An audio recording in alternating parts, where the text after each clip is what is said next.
All right, ladies and gentlemen, welcome to the Wizarding Wars. It's Tuesday night. That means it's time for a little bit of Harry Potter. Let us go ahead and jump right into one of the games. We've got 4 players who have come out tonight for a little revival action.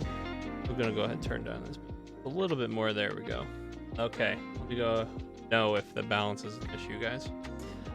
Let's see, we've already got the players in the games, so let's just jump on into this one and see what we can see. Alright, this looks like it is going to be Sammy on top with a Hermione deck, and on the bottom, is this, do my eyes deceive me? Is this a Weasley tribal type deck? Molly Weasley is on the table for Parker. Let's go ahead and get the player names up on the screen.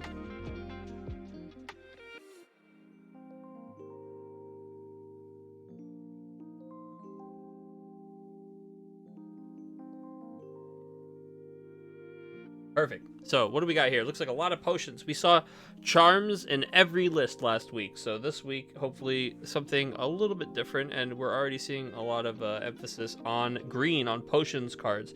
And man, it's going to be hard. Normally, I could pick the revival cards out real easy because they had that high def scan. But now we've got those beautiful high def scans on the cards that are in base set. So it's cool to see those looking very nice too. All right, so Hermione Granger, her ability, of course, is that if you already have 2 or more lessons in play, you can basically use one action to play 2 lesson cards instead of 1. So this, even though this looks like Sammy's taken 3 turns, this is really only 2 turns worth of lessons for Hermione, because turn 1 is a double lesson, and then, she uses an action for the old bop, bop, bop, bop, 4 lessons next turn. And Hagrid needs help coming down from Sammy. Hagrid needs help. Powerful adventure. It basically asks your opponent to stop what they're doing and or do it a lot slower, right? So it takes away one of their actions every turn until they help Hagrid out. And how do they help him? By discarding the top 8 cards of their deck, basically taking 8 damage. And of course, Hagrid, everybody's going to help him out, man. He's such a nice, jolly man. But really, the thing is, you want to stop, even the turn you solve this, you're going to lose that action. You don't want to lose any more than one action. You certainly don't want it to become action neutral for them to have played Hagrid. So you really want to make sure that when the Hagrid needs help comes down, you solve it right away.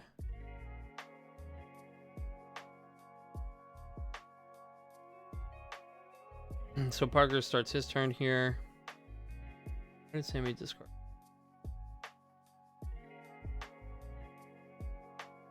Is it what Percy does? Oh yeah.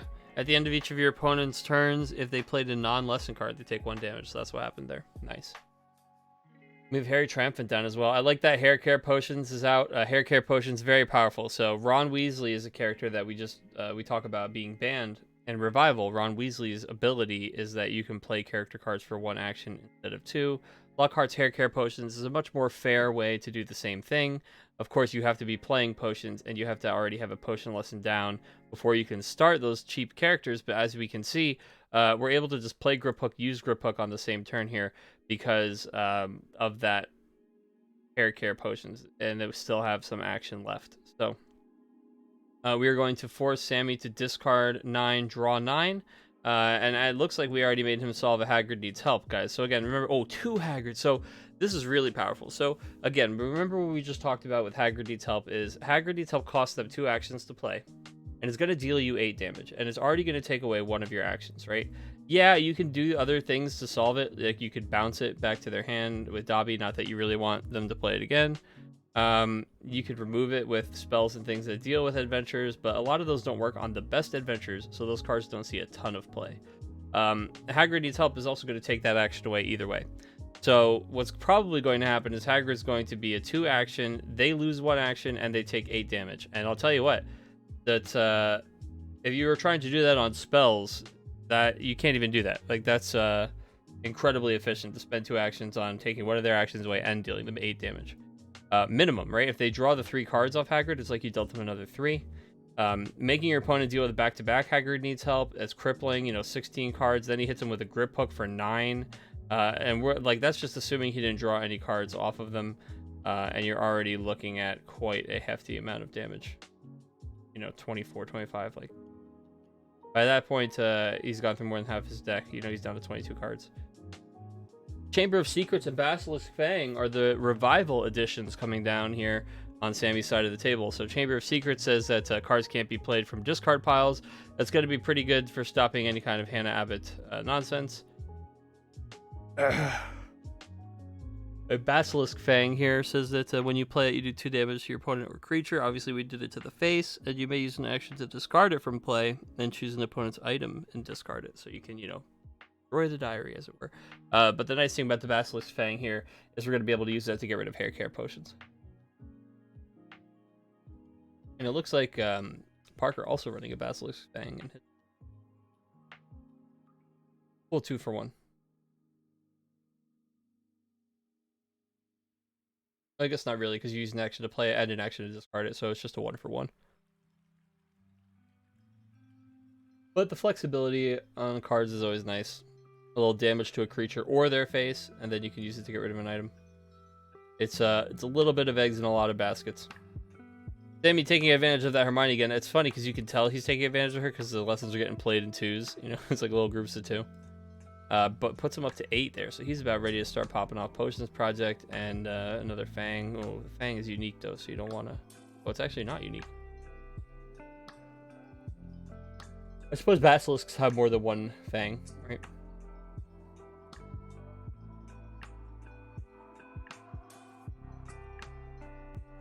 You could just have a whole row of teeth on the table if you wanted.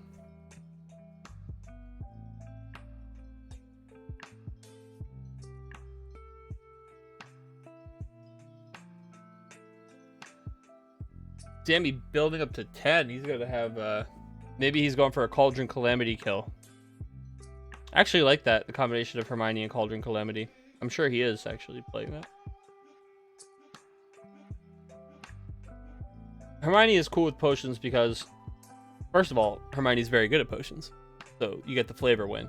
Second of all, Hermione gets to ramp up these lessons, and most potions cards, especially like the big damage or the big healing ones, are going to be dealing, you know, with removing your own potion lessons in order to activate their full potential. And then you also have cards like Cauldron Calamity and Main Grow Potion, which are going to let you, you know, basically deal damage based on the number of lessons. So Main Grow will let you capitalize on how many you have in play. Cauldron Calamity will let you do 2 per lesson that you discard, you know, but you do have to get rid of all the lessons from play. So Parker trying to slow his opponent down a little bit here and plays an Escaping the Dursleys. That is absolutely terrifying, though. I don't know if I'd play Escaping the Dursleys into this, because my opponent is sitting here with 10 power down. So whatever his bomb is, he's just going to be able to go find it. But it looks like, nope, we're going to... Oh, we're on the Brave here.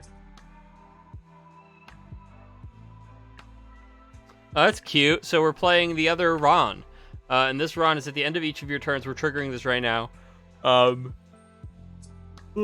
Excuse me, sorry. If you played an adventure card that turn, you may search your deck. You may take a character card from your deck and show it to your opponent and put it into your hand. Very cool. So Ron kind of gives us that free search. We played the adventure anyway, so that is nice because it's just basically a free action there. Ron lets us go and get the character we want. It's going to be Hannah Abbott. Unfortunately, Hannah Abbott isn't going to be able to do too much when Chamber of Secrets is on the table. So we'll have to see. Then, of course, Sammy's turn now. Sammy draws a card. He moves yet another potion lesson into play. So are we... we're going to go for a Cauldron Calamity here, right? So you play a lesson, because Dursleys let you play a lesson. Then you solve Escaping the Dursleys, and you go get a Cauldron Calamity. No way, really?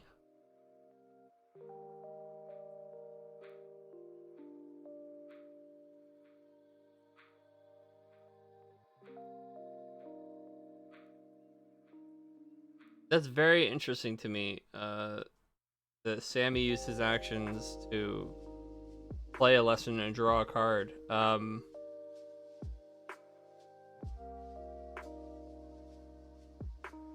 Maybe Sammy wants him in the kill range before he goes for it. Yeah. That's not too bad, actually. Potions Project is not very threatening for us. I mean, we are pretty low on cards in deck, but we already flipped one. Second one, please. There's a second one coming. Oh, Potions Project. Potions Homework. Potion, there it is.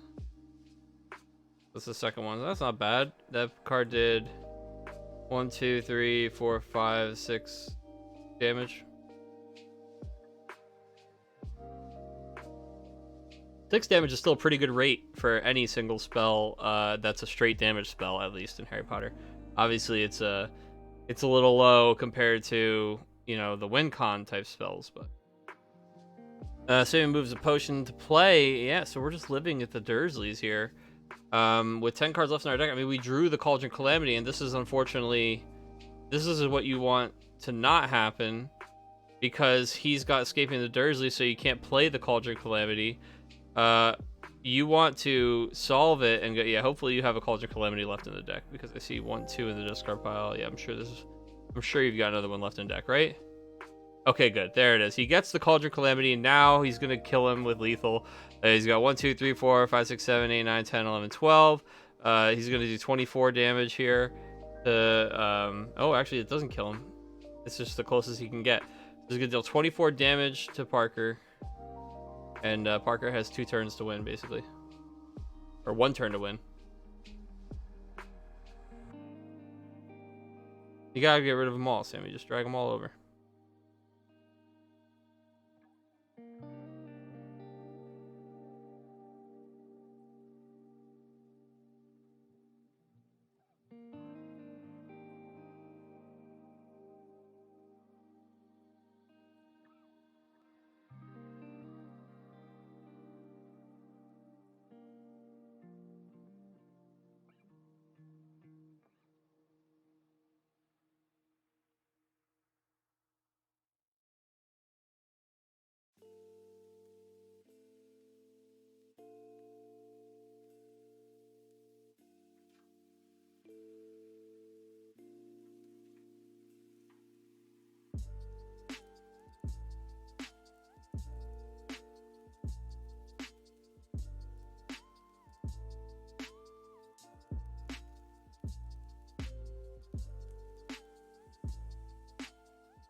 Love 24 damage Cauldron Calamities, dude. Those are awesome.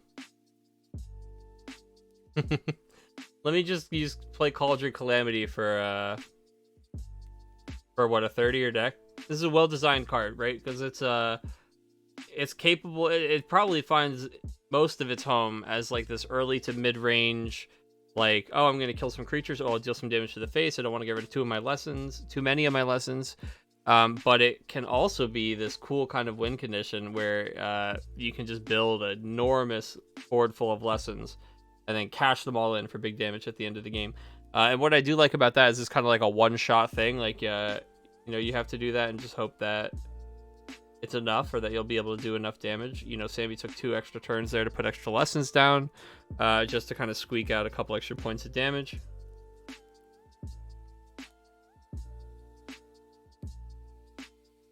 Wants to get in there.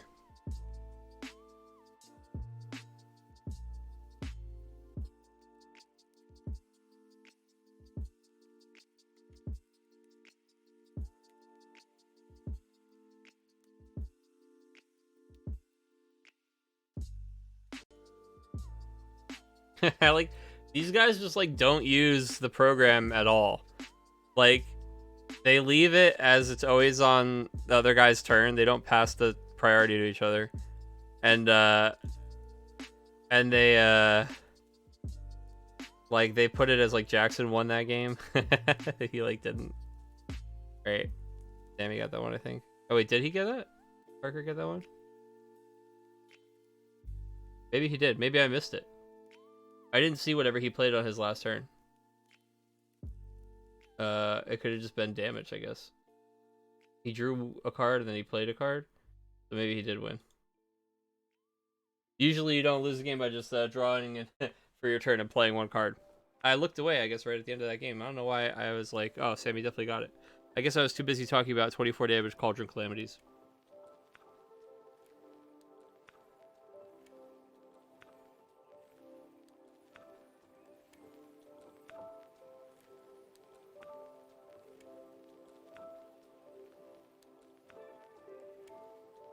Although, you know what? Parker had another potions class project or two in his hand, and I don't think Sammy had enough cards cards in deck, much less lessons in deck, to survive those. So Parker probably just had the damage there. I think Sammy went down to what, 7 cards in his deck, maybe a few more on his last big hurrah turn, his big all-in push, as it were. Nice to see that Sammy has taken a hard left from Trolls in the Dungeon, the deck that we were playing last week, and has landed on Hermione's, we'll just call it like Hermione's Potions project. I don't know that Hermione would ever really be responsible for a Cauldron Calamity. Although, is she the one on the card? She might be. I don't remember who's on the card. I think probably just like generic student A. Whenever Sammy draws his first Cauldron Calamity, we'll take a look at it. Oh, but Hagrid, boy, oh boy, does this guy need a lot of help. Now, it's interesting. I think you're starting to see people value a couple things here. A, they're valuing the action advantage that you're getting from cards like Hagrid Needs Help over time, or just like kind of disrupting the next turn. I think players that are playing any kind of like aggressive type deck, or the players who definitely want to be in the driver's seat for damage, are realizing that Hagrid Needs Help is just a really good value. I mean, like I said earlier, 2 actions for get rid of one of their actions and deal 8 damage. I mean, so 1 action for get rid of one of their actions is basically a vanishing step equivalent, right? And it's very much like a treading water, neutral, middle of the road thing, right? I spent 1 action on one of your actions. Actually, I spent an action and a card, so it's a little bit negative. Usually you want to use cards like that when you're in a good position, right? But Hagrid Needs Help kind of helps you. Okay, if we're in a neutral position, all of a sudden I'm going to slow down your next turn. You're not going to be able to play a character or an adventure because those always cost 2 actions. And you're probably going to be taking 8 damage before we really even start the game, right? So the Hagrid Needs Help comes down here. Parker draws for your turn, and he hasn't really decided what he's going to do about this yet, but the correct answer is just to solve it. You just got to solve it, because he's taken 1 action away already. Even if you can kind of live with it now, if you're ever going to solve it later, it's like you might as well just solve it now. You just take that 8 damage, and you just go ahead and get to.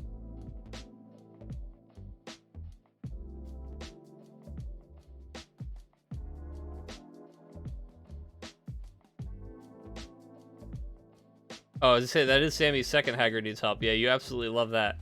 So we were talking about that a little bit last game too, is that you play the first one, they decide to solve it. Okay, I take 8 damage. Then you play the next one, and I mean, it's the same exact thing. They're gonna solve that one, right? So what did your opponent get to do? Right, you played 2 lessons, then you played the Hagrid, right? He played 2 lessons on his first turn. You played Hagrid, then he played Hair Care Potions with his 1 action. Now, the Hair Care Potions is actually going to help him not lose too much action economy here. The fact that the Hermione doesn't have any lessons in hand is really hurting her, because that's her whole thing. She should be kind of taking advantage, and I really like the duality here. Like, okay, Hagrid Needs Help is going to be taking their actions away, and Hermione is essentially giving you free actions under the table by letting you play 2 lessons for 1 action. So Hermione is letting you just cheat 1 action every turn, basically. So you're making up for the ones that you invested in Hagrid, and also you're kind of accelerating past what you let your opponent do in those first 2 turns where you had them under Hagrid. Unfortunately, this is really good for Parker. To get the Hair Care Potions out also helps him cheat additional actions, meaning that Hagrid isn't as effective, because Hagrid doesn't actually prevent him from playing characters. As we saw, he got Peeves out on one of those turns. He was kind of under...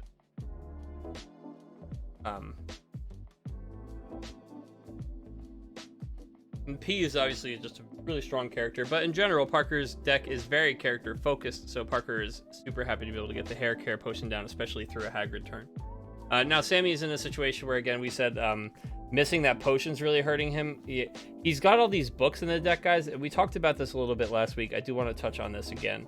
A lot of players, when they're building a deck, you see this book, you think, oh man, this is like, it does more than just provide a lesson, right? It's a lesson and draw 3 cards. And you just basically, whatever your lesson count would be, let's say you were going to play 22 lessons. You just put 4 books in every time and just play 18 lessons instead. No, stop. Don't do that. Incorrect line of thinking.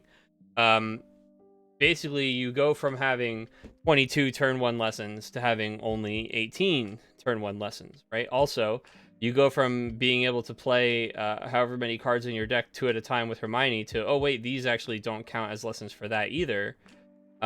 So yeah, they do have that card advantage. Oh, I say advantage. I should say they let you draw 3 cards. It's not really advantage since you're losing 2 actions for it. I mean, I guess technically you're getting a +1 draw, but you also played this card. So you spent an action, took a card out of your hand, and used an action to discard this card. So that's essentially 3 actions, which is essentially 3 cards. You know what I mean? Kind of, you know, it all equates. You're not getting ahead by playing this, right? You're just investing now to take advantage later. The problem is we're not really we were investing now to take advantage now. We didn't have the gas we needed in our hands. We top decked the potion that we really wanted so that we could Hermione 2 in. We go bop bop, and now we get the Bund of Manus. There we go. We can get rid of the hair care potion. Now the hair care potion's enticing there, but this is the self-stirring cauldron is 100% the right call. And I'm gonna say this again just because Sammy might watch this video later, or some of you guys might be watching, might be checking out this commentary here. So self-stirring cauldron, right? What what Parker did, his name always gets me. What Parker did was he had spent 2 full actions on lessons, right? Then he spent a 3rd action on self-stirring cauldron. Remember, cauldron refunds the action though, so we won't count that. To go up to 4 lessons, right? Now, what we could have done is we could have just, instead of cracking his hair care potion, right? Because if he plays another hair care potion, right, he's still in the kind of the same spot. He's only down 1 action. If we got rid of self-stirring cauldron, we walked him back not only 4 total like mana, so to speak, but we blew out the 2 actions that he used to play the lessons earlier, right? So like he goes back so far if we do that. I think that would have been a better call. Slow acting venom is an interesting choice here. We see Jackson, goddammit. We see Parker get 2 of these slow acting venoms down. They're just going to do that slow drip 1 point of damage every turn at the beginning of his turn, I believe. Oh, before each of his turns. Which is essentially the beginning of the turn. So he does also have the Percy Weasley, so you can tell he's just kind of trying to like do that trickle damage while he takes over with characters, and you see Locked In and Hagridy's help. He's trying to like just do a little bit of control here in a mono potion revival shell. I'm into it. Leaky Cauldron, interesting.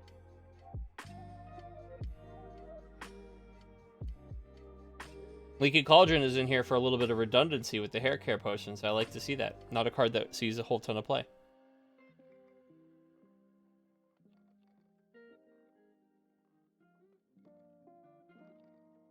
I'm here for the Potter. Hey, Irving.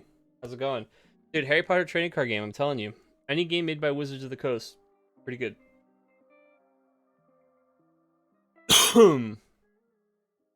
Alright. So Parker is now, you know, he gets the drip, the double drip, 2 damage to Sammy at the beginning of the turn. Looks like it is just a Cauldron Calamity and a potion lesson. Although, man, Sammy's really wanting those lessons. Mistbrewed Polyjuice. Sammy's holding this card, so this is a counter for character decks. In fact, I would not be surprised if Sammy sided a few of these in. But the thing is, Parker knows that he can side this in, right? So Parker doesn't have to lean as heavy on characters in the second game.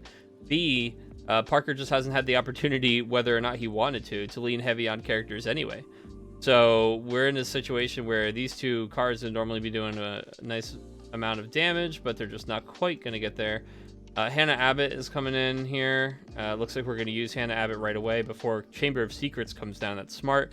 Hannah Abbott is a once per game ability that lets us trade any 2 cards from our hand for 2 cards from our discard pile, which we're looking at there. Can I play as Dobby? No, but you can play Dobby into your deck, but you can't start as Dobby. You have to start as a witch or a wizard. So characters that are not witches or wizards like Peeves, you can't start with him, even though he's a character. See on the bottom of Molly's card and on Hermione's card it says witch.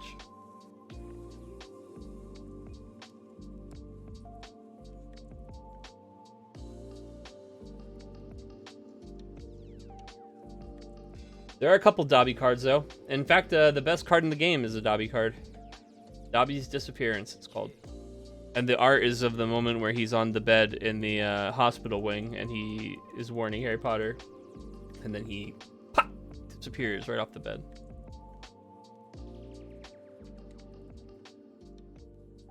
Weasley Tribal, come on. I guess more like Molly is having a weird potions night with Peeves and Hannah Abbott. Not quite the family reunion that Molly was looking for.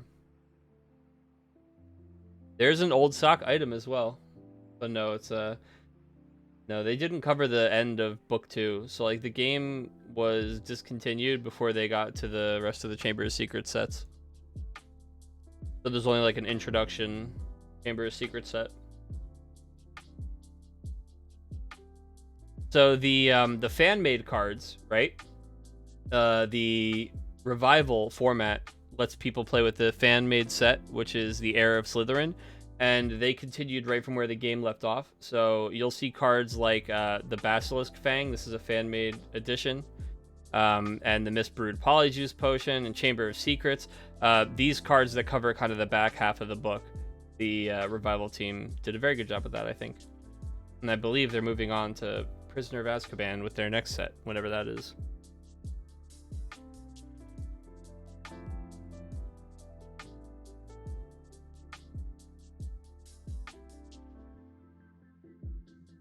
Old sock is a charms item.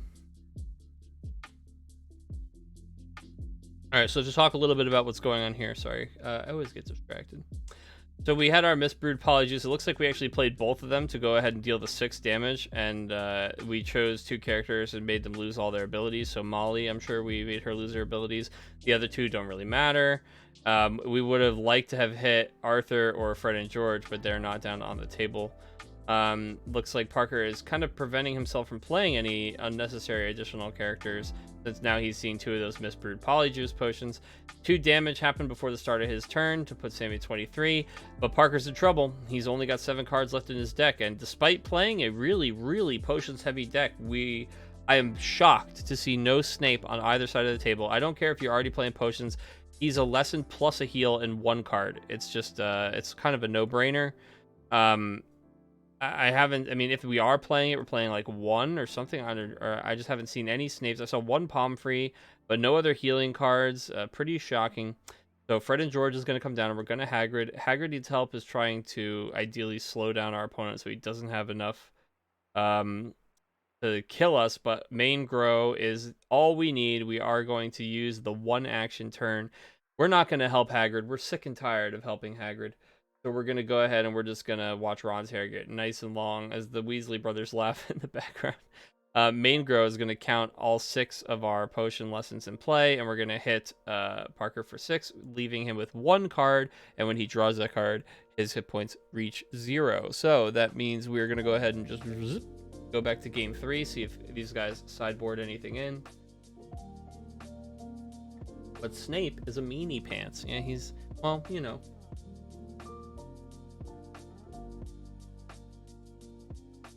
Some people, you know, Snape is a meanie pants, I think. Whether or not you like Snape as a character, he's certainly a meanie pants. This is Megan, and I'm here for the Bundman Ooze. Welcome, Megan. There's some ooze. There's plenty of ooze tonight. I have seen it already hit the table at least twice, I think. We've got ooze. Ooze is present.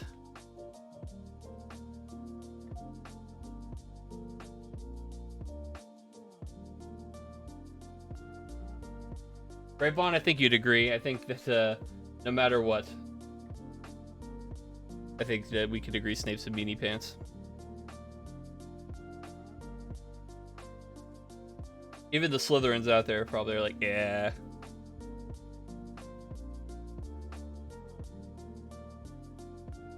I see it. I just figured out how to sign up for the chat so I could say so. Well, there you go. Now you're all set. Now you can chat. And you can follow the page there, and then you'll get the notifications will go live. We have Harry Potter on Tuesday. Pretty much every other time I'm streaming, it's Final Fantasy instead. But hey, we're here for the Harry Potter Tuesdays. We're trying to get Harry Potter going, guys. This is a fun card game.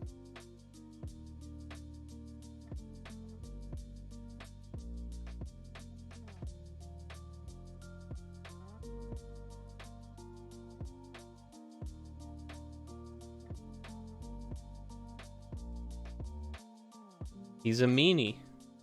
Big meanie. Say it as many times as I have to. All right, what do we got? Oh boy, this is exactly what Sammy wants to see as a start, huh? He wants to go potion, drop the Hagrid, and then catch right back up with another double potion turn into the Hermione. Oh baby, this is gasoline. But also, this is the perfect first turn for Parker. He doesn't hate that either. Ron is maybe a little early. You'd like to see a different character be the one that you get to slam down after the hair care potion. But there is a Hagrid coming, so I think I don't hate playing the Ron here and passing. Or just the lesson draw a card, maybe? Lesson Ron. No, you don't want a lesson draw. It's a shame we can't get to Holidays with Hags yet. This revival book. The Holidays with Hags is, of course, you can use an action to discard it and then put 2 lessons of the same type from your discard pile into play. So basically, you use an action to play this one lesson early, and then you use another action when, you don't really have a lesson in your hand, I guess, and then you put this in the break zone, and then you can put 2 lessons. One of the cool things about this card is you can cheat a different type than the type that you're playing, kind of, or, do some weird stuff. Yeah, but it's a pretty neutral card. It does, however, convert a book that is providing a lesson into an actual lesson, which is better for things like Cauldron Calamity and Main Grow Potion, which we see as being, the chief damage dealers on Sammy's side of the field. Snape is sniveling in his grave.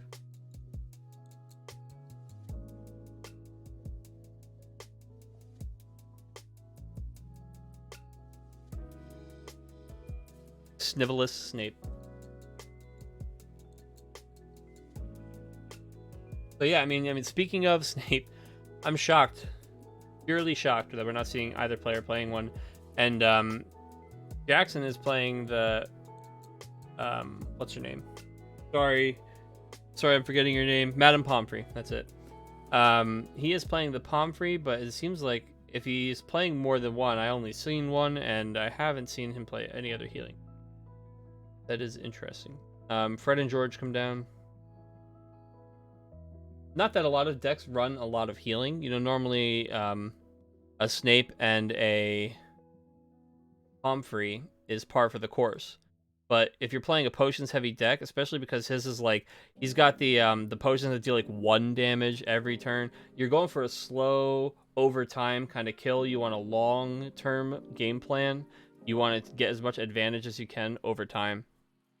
So I think that maybe we could have just gone with more healing. Harry Triumphant comes down here. Harry Triumphant, of course, at the end of each of your turns. If you played an adventure that turn, you can draw up to 4 cards. So it's neat because you don't have to draw too many cards if you're worried about damaging yourself. He doesn't kind of care what your hand size is or anything like that.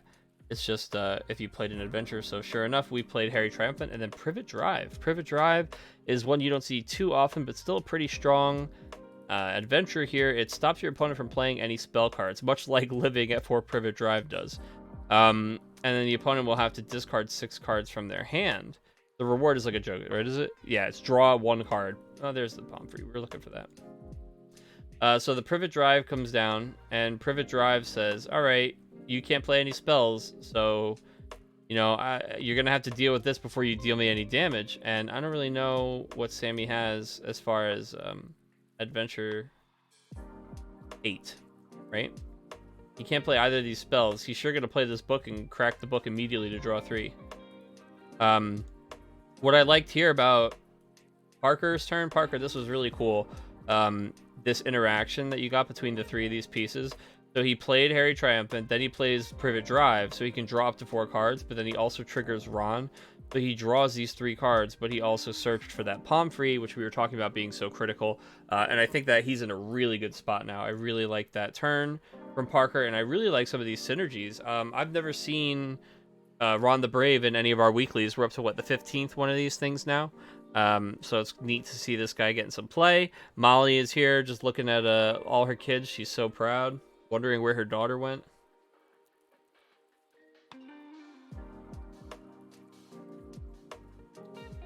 Dude, picking on Snape would be such a cool card if it looked just like picking on Neville, but it was like kind of like a black and white, like, you know, like it looked like the memory, like it was like old timey.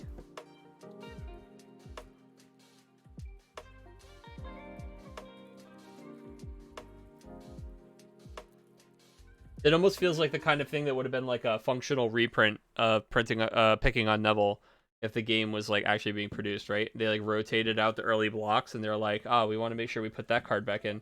Let's do picking on Snape. You know, we could wax poetic about what could have happened all day. Mandrake Drought to play. Mandrake Drought. And going to the discard. Okay, so this is did we just double heal on Pomfrey? It must be, right?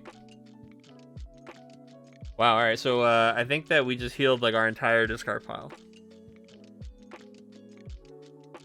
So he used Madame Pomfrey to heal 12, and then he used the Mandrake Drought, which is kind of like the title card. Not really the title, but you know, it's the poster card for the Heir of Slytherin. This was really, really neat art. This was the art that they used to kind of announce Heir of Slytherin set. Mandrake Drought is choose one of your characters as a once per turn ability that you have already used this turn, and use that ability again without using any action. Oh wait, isn't that once per turn, not once per game? So actually, isn't this card very specifically designed to only work with like 2 cards?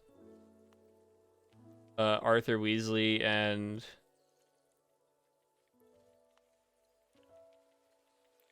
hold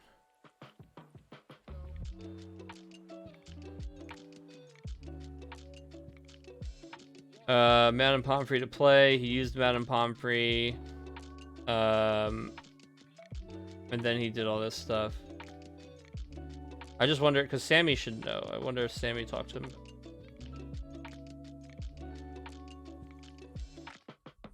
Move these cards back to his deck.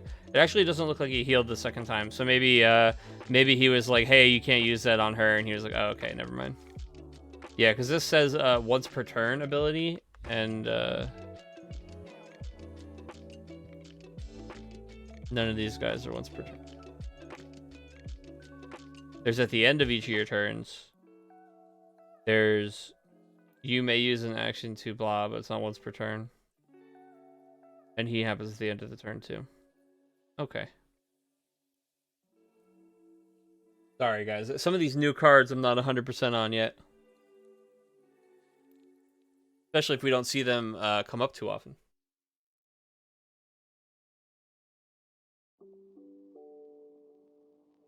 Looks like we have a result in from our other table. We have the 2-0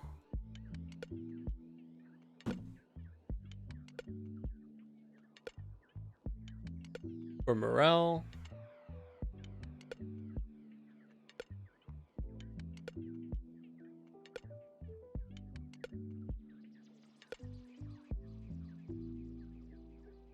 Holidays with Hags comes into play.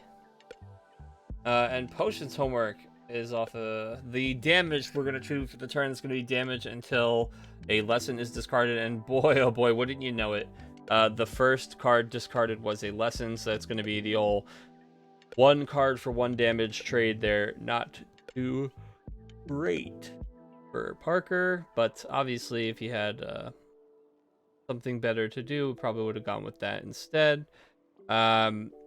He got himself into a great position here, but then kind of ran out of gas, just not a lot of action. He has a lot of redundancy in his hand, which is fine unless he's doing okay, you know, like, so Leaky Cauldron's here, he doesn't need it. Magic Drought is here, but he can't use it. This only works on the Arthur. You've got the Basilisk Fang here, who his opponent just didn't have anything on the table, so now this is worth using. Escaping the Dursleys isn't good when your opponent has a bunch of lessons but no cards in hand. Especially when you don't have Peeves out. So this is finally the first. This is really what he's looking for, is the slow acting Venom. He's looking for things like this because these are good neutral plays for him. They can start that damage over time that we were talking about. No way. Oh, okay. So he uses Potions Project, which is now going to make Sammy take damage off the top of his deck until he flips 2 potions, and the first card was a potion again. You can't be feeling very lucky if you're Parker right now. But he does end up finding 3 more damage with that card, the second lesson being 4 cards away total. So it's 4 damage off of Potions Project, and man, we are just not getting the rate that we want to see for these damaging spells. And now our opponent's kind of slowly crawling back. Now we've got Haggard Needs Help. Now, next turn, if we want, we can hit him with the Impersonating Goyle. You know, ditch one of these characters and get our own. Or Privet Drive is nice here. Obviously, Parker's last action to draw this card. Oh, no, is this the beginning of his turn? Sorry. Yes, sorry. Sammy used Hagrid Needs Help. And now it is Parker's turn. He draws Privet Drive.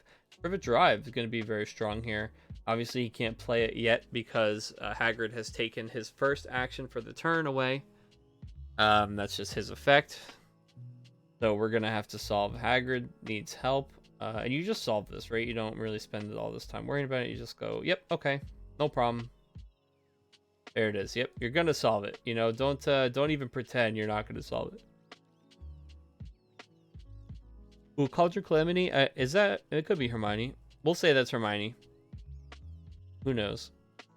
Actually, maybe she's got the wrong color tie. I don't even know. Is her hair not bushy enough?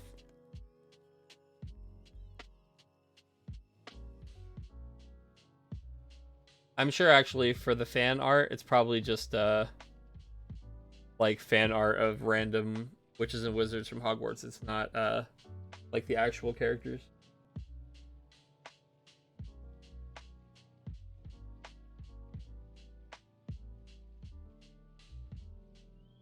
Well, that's not true. I guess they have some of the characters as like starters, right? So, all right. Parker is moving the Leaky Cauldron to the discard pile. Yeah, Hannah Abbott. Hannah Abbott is our play here, and we're using her right away. We're going to trade Leaky Cauldron, and we're wondering what else to trade. I think at this point you trade Escaping the Dursleys. Yes, good call. Good call. Good job. Parker, we're on the same page here. And you go ahead and you get 2 cards from your discard pile. You're going to want... Yeah, there you go. Arthur Weasley, so you can take advantage of the Mandrake Drought. Yes, yes. And Fred and George, not bad. I would imagine Fred and George come down with Privet Drive. Your turn's over here, so... You don't want to be playing Arthur yet. Arthur and the Basilisk Fang want to come down. Wow, that's awesome. I mean, it's not really that awesome. Because we want our hair care potions. But we would way rather our opponent use his Basilisk Fang and just get rid of, you know, look at the simplification. He now has no lines available on the table, right? So great. Get rid of the Basilisk Fang. Now I can play my bigger item. I mean, didn't we just watch him search for Arthur? Right? Arthur was a search, wasn't he? I don't know. Yeah, and so Sammy's turn is literally just draw for turn and draw.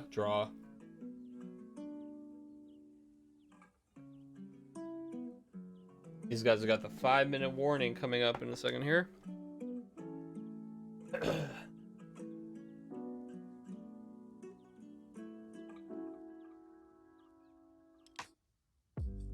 Here. I'll go get some pizza after this.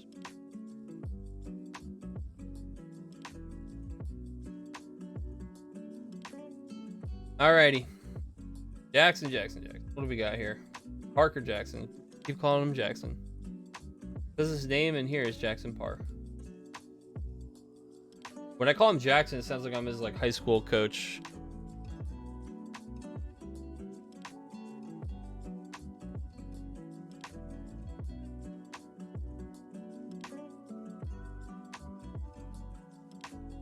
All right, what are we ditching here?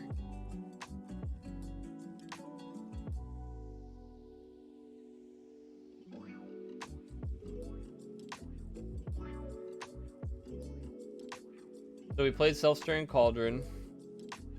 Then we played Selecting Venom. Then we played Basilisk Fang. Okay, did 2 damage. And then that's the turn. Okay, so basically we way over invested in this stuff. I mean, not over invested, but we wanted to really diversify here. We wanted to make sure we had 2 different 6-cost items on the table, so that if he does something about one of them, because we've seen all these Basilisk Fangs in his deck as well, we still want to be able to use our Arthur. And I think that, yeah, it looks like we'll be solving. Wait, oh, he has to discard all 6 cards. That's right. And his reward, he can draw a card. I mean, at this point, you draw that card, Sammy. I know it feels like damaging yourself more, but when you have no cards in your hand, you really need as many options as you can get to get out of this. Looks like we might be opting. Oh, wait. Why are we looking for a card?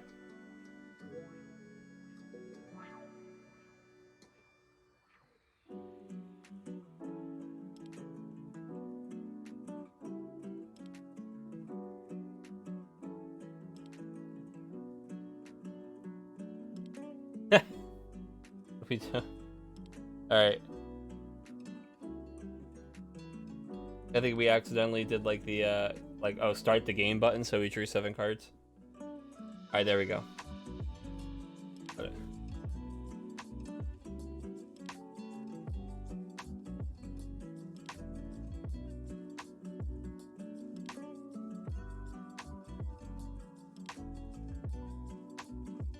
All right. So we've got the old draw off of solving. We used an action to draw a card. We got Cauldron Calamity, and boy howdy, that is the top deck we needed after solving Privet Drive. It looks like we're actually gonna hold on to it though. Cauldron 1, 2, 3, 4, 6, 7, 8, 9, 10. I think you just do it, right? We played this book. I think you just Cauldron Calamity him for 20 and put him on a 2-turn clock. I mean, just in case, right? Like, you don't know about Privet Drive if he's got another one. You got to get your damage in when you can get your damage in. Now he's going to use the he's going to Arthur twice here. So it looks like we Arthur for 6 and we Mandrake draw out the Arthur for another 6. But I think that's all we can do. And yeah, wow, what a close game. Sammy is going to take it with a big Calamity here. Just drop that Potion Calamity. Oh man, we're going for the Potions Homework first too. We don't even have to do that, right? Don't we have a lethal? Yeah, there it is, baby. Oh no, sorry, he was 1 off from lethal because he's still at 22. Didn't he have drawn a card, I thought? 2, 3, 4, 5, 6, 7, 8, 9, 10. Yep, 10. Zoop, zap. Hits him with the Potions Homework because if he takes even 1, it's too much damage. And Sammy gets that one. The Cauldron Calamity deck. Hermione's Cauldron Calamity. Hermione's Potion Project gone wrong. Taking it 2-1 there, guys. So that is coming in just in time for the end of round 1. And we are getting ready to go. Pairings will be up in just 1 second. And up in just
All right, sorry about that, guys. Had to let it out. Right. Pizza now here. All right. Get our game up on the screen. Beautiful music go. It ended. Sorry, guys. Hold on.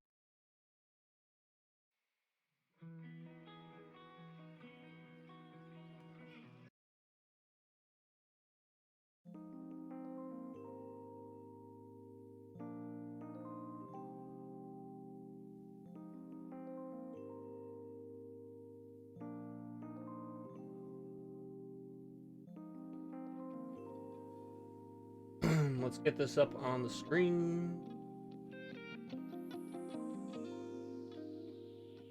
And who do we got playing in this round? This is going to be Fury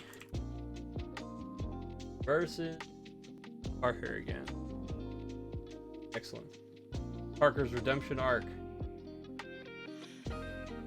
We see Jerry is playing. Oh, this actually looks like a revival edit to, if not just card for card. I don't know how many cards he was playing that were on the ban list. I don't think any of them actually. This is the deck that he was playing last week. It's that, you know, blue-green kind of expensive control, trying to ramp up with Wand Shop to just play these really big cards. Discard down his opponent's hand, destroy his opponent's board with Potions Exam and Potions Class Disaster, and just have this really, really strong late-game Potions Charm control deck. Here we see Weasley Tribal trying to do its thing. This again, these oh man, the God Start just finds Parker, man. He gets the Lockhart Hair Care every time. So he goes Potion, Hair Care, then he goes right into Weasley Locked In, and boom, Weasley still, Fred and George Weasley still playable in deck. They just can't be a starting character. They're the only banned character to kind of get that treatment. So Parker is trying to flex what power that card has here and like lean into it a little bit. He goes and he gets Ron the Brave.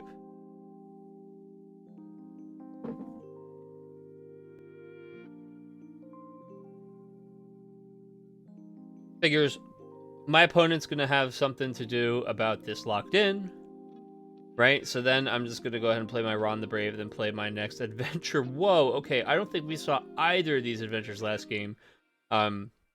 Candy Cart is in hand. I actually have to reread this one. I'm pretty sure this is one of the ones that you can only play if you have lessons down already. Yep. Play this if you have 3 lessons in play. Before each of your opponent's turns, he or she draws 3 cards and then discards 3 cards. And to solve it, they take 10 damage. So that is actually increasing the quality of cards in your opponent's hand, but the idea is that you don't want, you know, if you're the opponent, you don't want to be drawing 3 cards every turn, because drawing 3 cards is kind of like taking 3 damage. So since you're not actually adding any cards to your hand, it kind of feels like, oh man, I'm taking all this damage, but really you're just giving them a massive increase to the quality of the cards in their hand. I don't really know how I feel about Candy Cart. And that costs you 2 actions to play. This tonight's stream brought to you by regular Pepsi. I just had boring regular Pepsi tonight.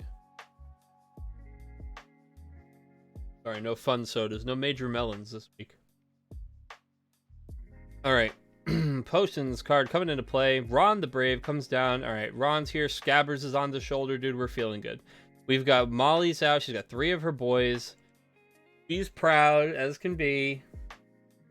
And Ron is going to be taking advantage of those adventures. Denoming the Garden, the other one we have here, also requires us to have a lot of lessons at play. Man, this is a shame that we're playing 2 of these that are just, we can't get to them because we're low on lessons there. Of course, this makes them discard a card from their hand at the end of every turn.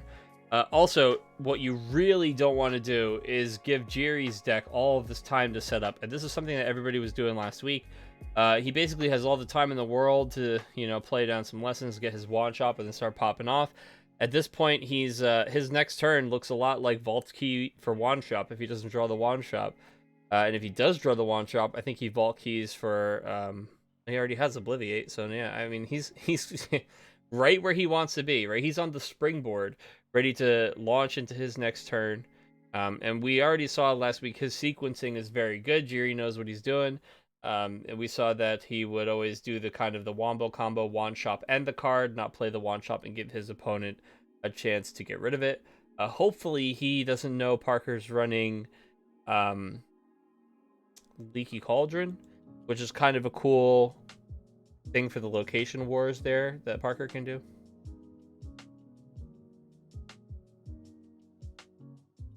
I think Parker's only running maybe one of it, though. Might be hard to find it at the right moment.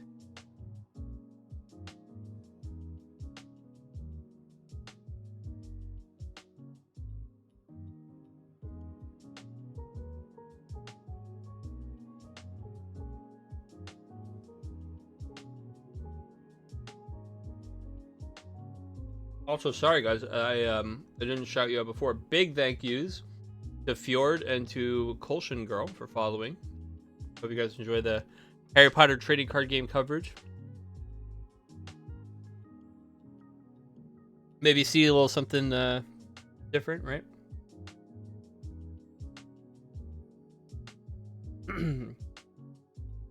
We've got Charms going to discard at the end there. That's part of our filter here because Candy Cart is out. So now Candy Cart, man, that's the thing.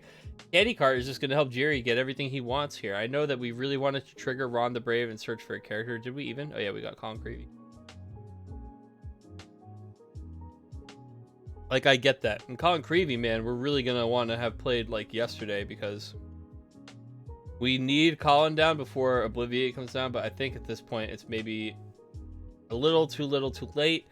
So Wand Shop comes down and the Galleon comes down. Now this is where oh boy, show me a top deck of the Basilisk Fang. No, in fact, it's not the Basilisk Fang. So your opponent is never gonna solve. I don't know. I wouldn't solve Candy Cart. I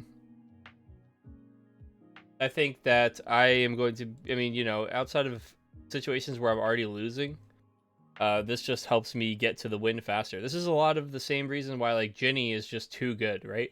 Ginny lets you draw all these insane amount of cards at the beginning of your turn, and a lot of people were like, oh well, you don't want to draw too many cards because that's like damaging yourself. And it's like, yeah, but the thing is, if I just win before I die, doesn't matter how much damage I took, right?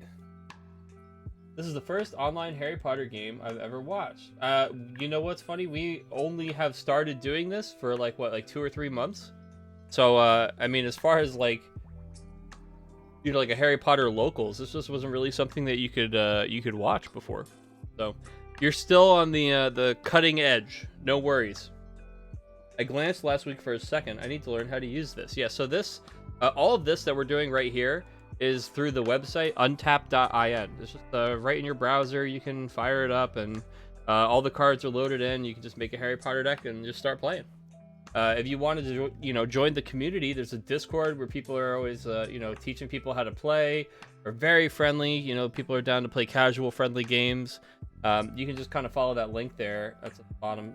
HarryPotterTCG.com will kind of show you all about the revival, and I think the links to the Discord and everything are on there.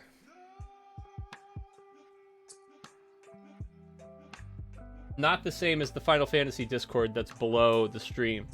That's for different card game. Found it and made an account. I just don't know how to do it. That's all right. You know what? We'd be happy to help you figure it out. One thing you can do, I was doing this all the time, as I was just like playing against myself in an empty room, just to kind of get the feel for it. Back when I was first noodling around on Untap. All right, we moved our Bullseye Potion to discard. Galleon goes to discard. Yeah, man, we're popping off here. We've got +4 actions. Oh, sorry, +3 actions. We're going into the turn at 5 actions. We get down our 6th charm, puts us at 12 power. We're gonna obliviate our opponent's hand away. We're gonna play the flying car. We're gonna Potions Class Disaster him. And we might even have an action to Christmas Feast at the end. I mean, at this point, we are going to just... we're like a big old boulders rolling down the hill, right? It's just going to get bigger and bigger and faster and faster. I guess boulders don't get bigger and bigger. We're a big old snowball rolling down the hill. That's better. It's just going to get bigger and bigger, faster and faster. And we had a really big window here on Parker's side of the table to kind of do something while he was spending all of his time setting up. But once he gets here, it's tough for us. And now that's not me saying I know exactly what Parker could have or should have done. Honestly, I'll have to go back and look at this. I'm sure Parker will be. Parker loves watching these VODs and getting the commentary. Parker here. So I think that maybe the candy card stuff, obviously I talked a little bit about that, but you're in a bit of a tough situation, right? You certainly didn't have the cards that you wanted to. You had a good opening. I even talked about that. The potion into the hair care, into the Fred and George, into the locked in. But unfortunately, yeah, all of this stuff that he's doing here, we just don't have anything to stop it. Our leaky cauldrons might get sided in because we want to play, counter the wand shop. I would also like to see just some more of the like Haggard needs help and things like that to kind of slow him down, lock him down. Because it takes a lot to be able to play Flying Car, and you can do a lot of adventure damage before he gets to, that point. But we'll see how this next game goes. Honestly, if I was Parker, I'd be scooping and going to game 2 right about now.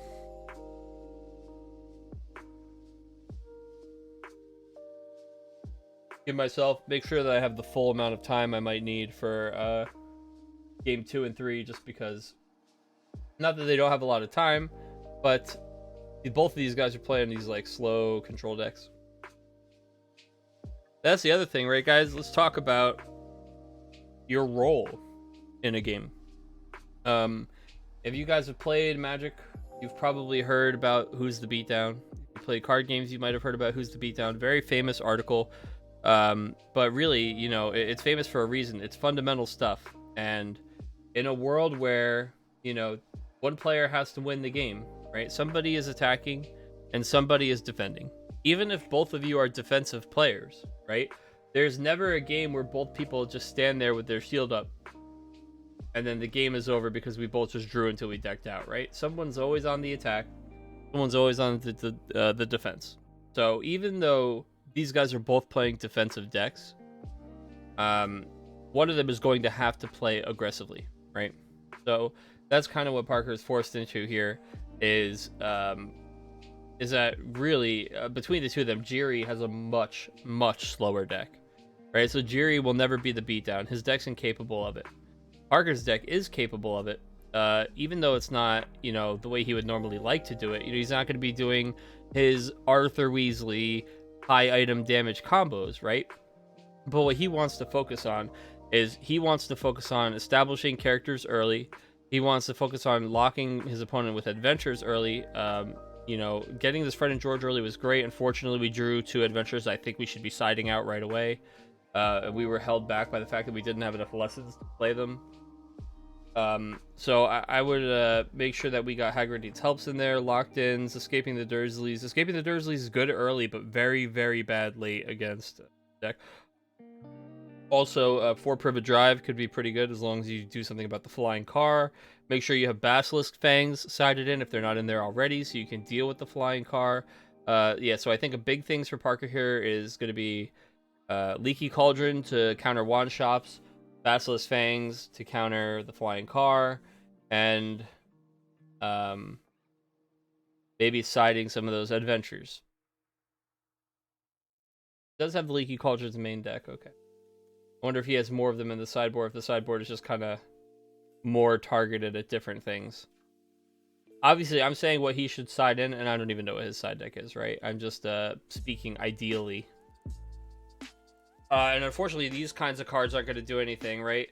His opponent's not going to play many characters against him.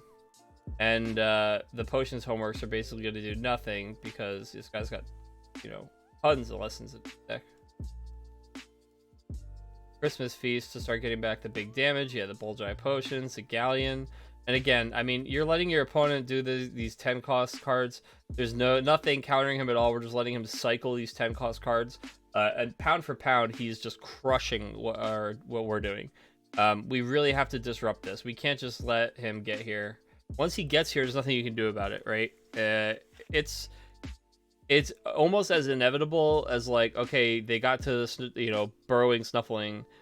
They got to BTJ, right? Because the thing is here, that as much as Jiri is doing all this other stuff, right? He's doing Bullseye Potions, he's doing these other, he could just be VTJ Dobby's help comboing and he could be winning, right? Like he's already, this is lethal.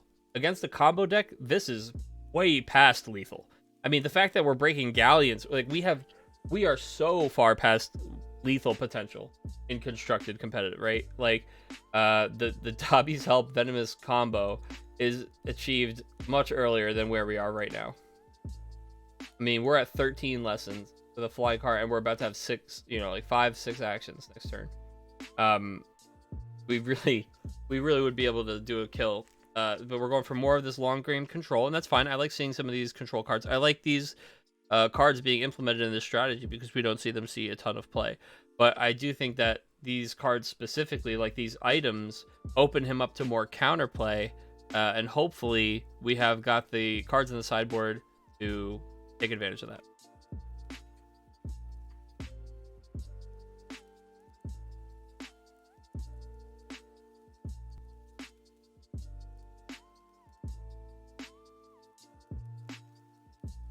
So anything that we have now, anything that we have to front load our deck, if we're Parker, is what we want to be doing, right? We want to put in as many Haggerty's Helps as we can. We want to put in the Basilisk Fangs to stop the item stuff. We want to pump up our locations. We want to get rid of those late game adventures, the ones that expect us to be building nice and fair in the beginning, because that's not what we want to do. Those aren't the kind of turns we want to have. We don't want to be building the 3-5 lessons early.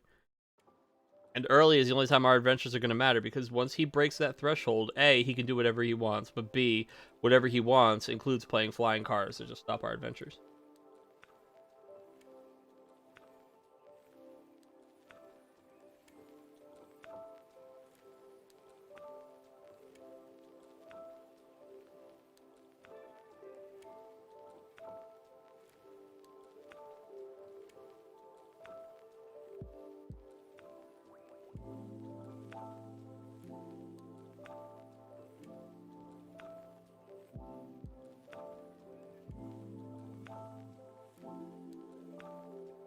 And I know that some of you guys are newer who are watching, like Megan, but I don't mean to intimidate you by doing all this deep dive and this analysis. I hope it's not I'm not making you feel like you have to know all this stuff before you sit down to play. I just care way too much about this stuff.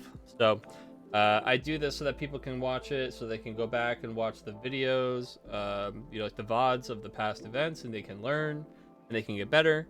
But this is also, like, everybody playing in these events is much more casual than I will ever be. And so the attitude is very much friendly atmosphere, like a locals, like a Friday Night Magic kind of thing. So really, and we're very welcoming to new players, so don't feel like you can't just jump in.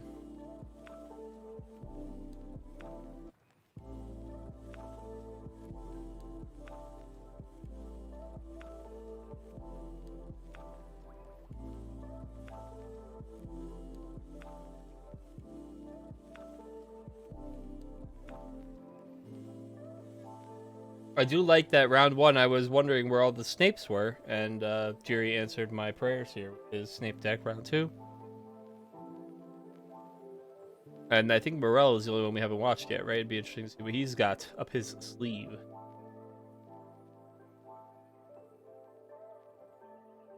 Actually, before we watch the game 2 on this one, we might be able to go over there, see what they just started. They just started. All right. Oh my goodness. He has these godly openings here, man. He just always has it. Now, the Fred and George into the adventure would be really clutch if we pull that one off here for the second game in a row. Like maybe not. Parker, I would love to see what we sided in, man. I'm like, oh my god, what a lucky ducky. Fred and George come down. Man, we have got the good start again. And no, we didn't pass the turn. Oh, okay, wait, no. Doubled the deck. Drew a card. No way, we have no adventure. We had no adventure to play. That's really a shame. And there goes Jerry. He goes right up to 4. Getting ready for his wand shop. Wand shop explosion, because he's already ready. He's on 5 technically with Snape. He's ready to play the wand shop. There you go. There you go. That's what you got to do, Parker. Hagrid needs help. Nice and early. You get the Hagrid down. Now, he can't do the wand shop and the other thing, right? So knowing Jiri, he's going to hold the wand shop so that he can do them in the same turn. So he's just going to play a slower, safer turn here. Exactly what you want. He's going to solve the Hagrid. Of course he's going to solve the Hagrid. Of course. Is there anybody in chat that wouldn't help Hagrid if he asked for help? Of course not. We're not monsters.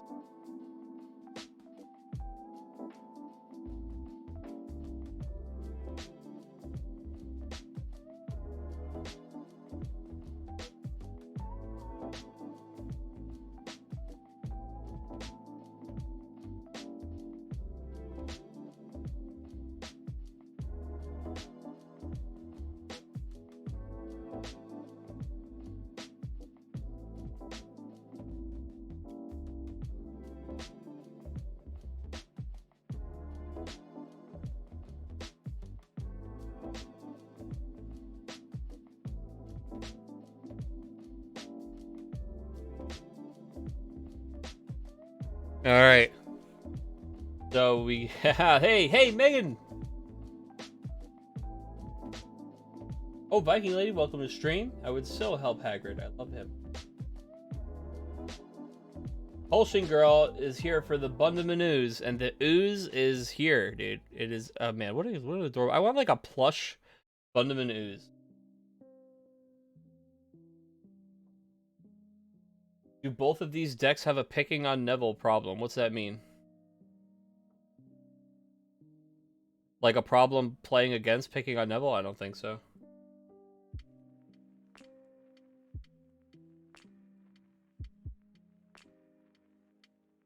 Escaping the Dursleys. Escaping the Dursleys is a little bit dangerous to play here. Again, Escaping the Dursleys is very good in specific situations. Yeah, I mean, yeah, you're going to get your opponent's hand. But, actually, you know what? I don't know if Jiri plays Peeves, because we don't have Peeves down yet.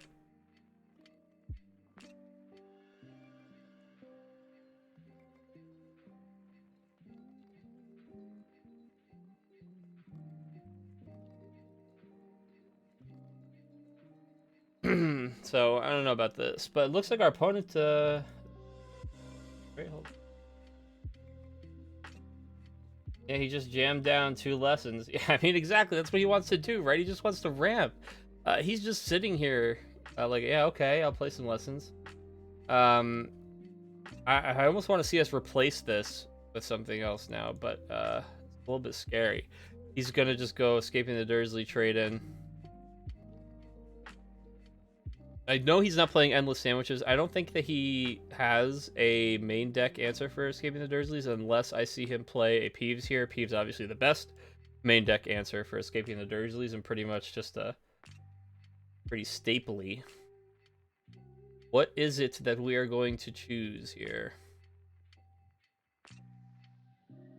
It's funny because we're at the perfect 7 for a one of Endless Sandwiches that could be used for exactly this situation.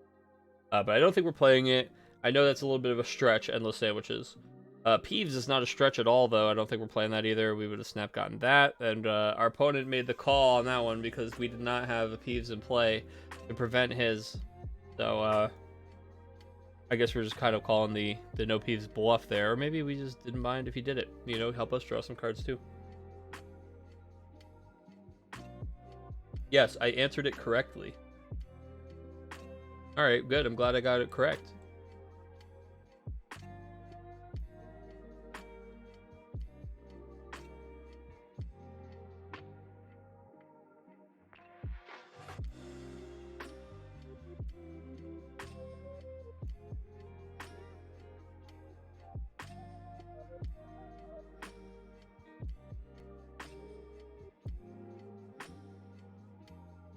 I didn't know I was being quizzed.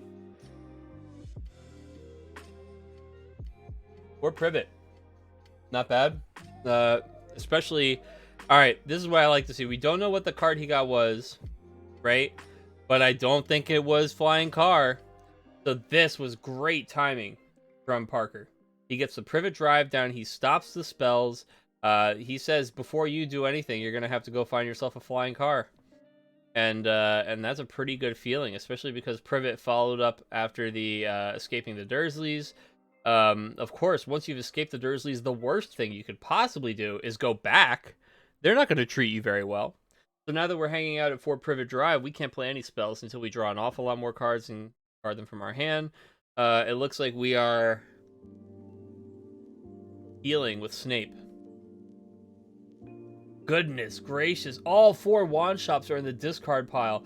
Wow, we have been gods with the timing of our escaping the Dursleys and such this game, huh, Parker? Wow, all 4 wand shops in the discard pile for Jiri.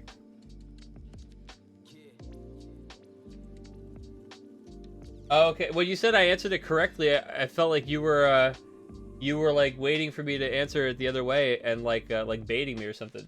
The picking on Neville question was legit asking, new to the community and looking at the TCG competitively.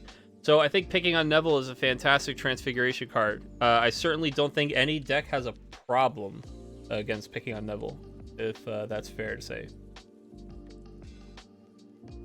I think that picking on Neville is a good card, but the situations where picking on Neville is backbreaking are situations where the opponent played poorly and wound up in that position. You know what I mean? Dobby's disappearance that got banned or restricted to 1, I suppose. Even though they seem similar, a lot of people would tell us back in the day they would say picking on Neville is better because it can discard the thing. But Dobby's real power is dealing with the thing, but also giving you your action back so that you can deal with the thing and then immediately lock them with like an adventure or something, or a spell that says they can't play certain kinds of cards and things like that. Also, just, I mean, anything for free is really good. Picking on Neville, very strong card. Like, Transfiguration staple for sure. Absolutely, I'm going to be running those. Scribble-O-Fours is another one that's really, really powerful. But I hesitate to use the word problem, personally.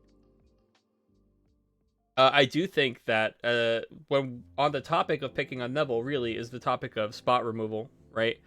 And on the topic of spot removal, we certainly could stand to have some more in both of these decks, right? We have very targeted removal, and the nice thing about almost all the Transfiguration answers is that Transfiguration answers are not targeted really at all, a lot of the best ones, right? Like, Scribble-O-Fours and picking on Neville don't care what type the card is, they just deal with the cards. Same thing for Dobby's disappearance. The issue with a lot of the counter cards and charms and potions is they're very targeted. So, right, oh, we want to see Jackson get his Basilisk Fang so he can destroy the flying car. Like, it's such a narrow window for him to be able to answer it. But of course, you know, Transfiguration doesn't really have a top end like kill combo. In fact, it just does not have a top end. Like, all the top end Transfiguration cards, I mean, like, I'm talking tippy top, all the bombs, quote unquote, are just like not good. The best Transfiguration cards up at the top are like Deboning and Scribble-O-Fours, like I said. When you start getting to things like Mirror of Erised and Philosopher's Stone, just like, you know, it's just for funsies kind of things. They're just like a little bit too crazy. So the Transfiguration has like a really, really good mid-range type curve. And then you fill out the top with, you know, whatever you're going with. Whether if it's creatures, you're just trying to win the game in early to mid. So Steel Claw is your top end, right? But if you're mixing Transfiguration in for control, Transfiguration Potions is very potent.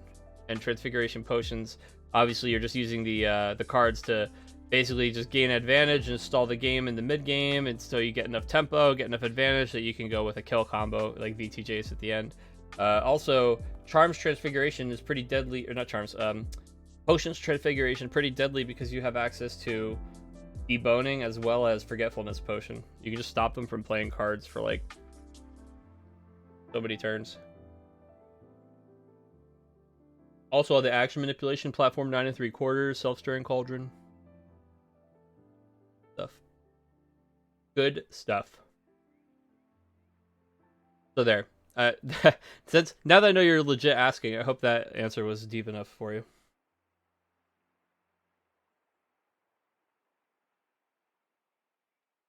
I think that in general, there's still a lot. There's a lot out there to learn for all of us for Harry Potter, because it has not been very long that we've been looking at it so seriously, right? I mean, even just thinking about how often people would get together to test their ideas against each other, it was basically like a once a year or maybe twice a year kind of thing. Yeah, there's like sporadic online play, but to structure it, to actually give kind of like a hierarchy, somebody goes 3-0 or somebody, has a close game, and you get a lot of better sense of what decks are good, what strategies are good, what kind of counterplay you want to make sure you have, or strategies you're thinking about being done to you, making sure that you have a plan, and it just elevates everyone's play. I'm just really excited that in 2021 we can put together these Harry Potter locals and have people like not only show up, but people like try new ideas, play new ideas. Definitely good enough. Interested in joining the Discord, playing in these Tuesday groups. MTG Arena is too niche after a while. Hey, you know what? I love drafting, and that's what MTG Arena is really good for me. As a player who I don't even really play Magic, but drafting in MTG Arena is just so well done. Even like AI drafts, but I draft against other players too, and all that stuff. As a player who just likes card games, I'll play pretty much any card game. I will actually just pop on MTG Arena and just draft. But for constructed, sometimes you want something a little different, and you want to try another card game. Personally, I'm a big Final Fantasy TCG fan, but also we dabble all over the place. Flesh and Blood, Epic, Harry Potter TCG, obviously, UFS universes.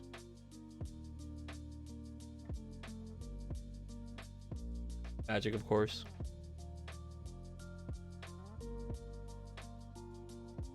Wow, look at how good this card looks, man. Hiding from sleep. Limited and TCGs is so much fun. Kaladin, tell me about it. We have a cube Discord for Final Fantasy TCG that has a like an all-star cube or like a singleton cube, and we just fire cubes. We like somebody created a website that runs cube drafts, and you just create like room codes, like you create room codes like Jackbox, right? It's just like a 4-letter room code. And you give it to people, and once 8 people join, boom, draft fires off, and then it just exports the decks in a deck file for the program that we use to play Final Fantasy, which is Octagon. And so in like 2.5 hours, you could just fire like a full cube draft. And we do that almost every night. Like right now, I'm missing one because I'm hanging out doing this. But it's just so cool that almost any night, people will post in the LFG channel. They'll just be like, anybody want a cube? And as soon as it gets 8 reacts, they just start a room. It's awesome. I've been cubing my brains out in Final Fantasy because it's so easy with this program they made, and it's just so fun. And you play like a different deck every time. It's awesome. Anyway, back to the game, guys. Parker's learning nothing watching this VOD right now for me babbling on and on.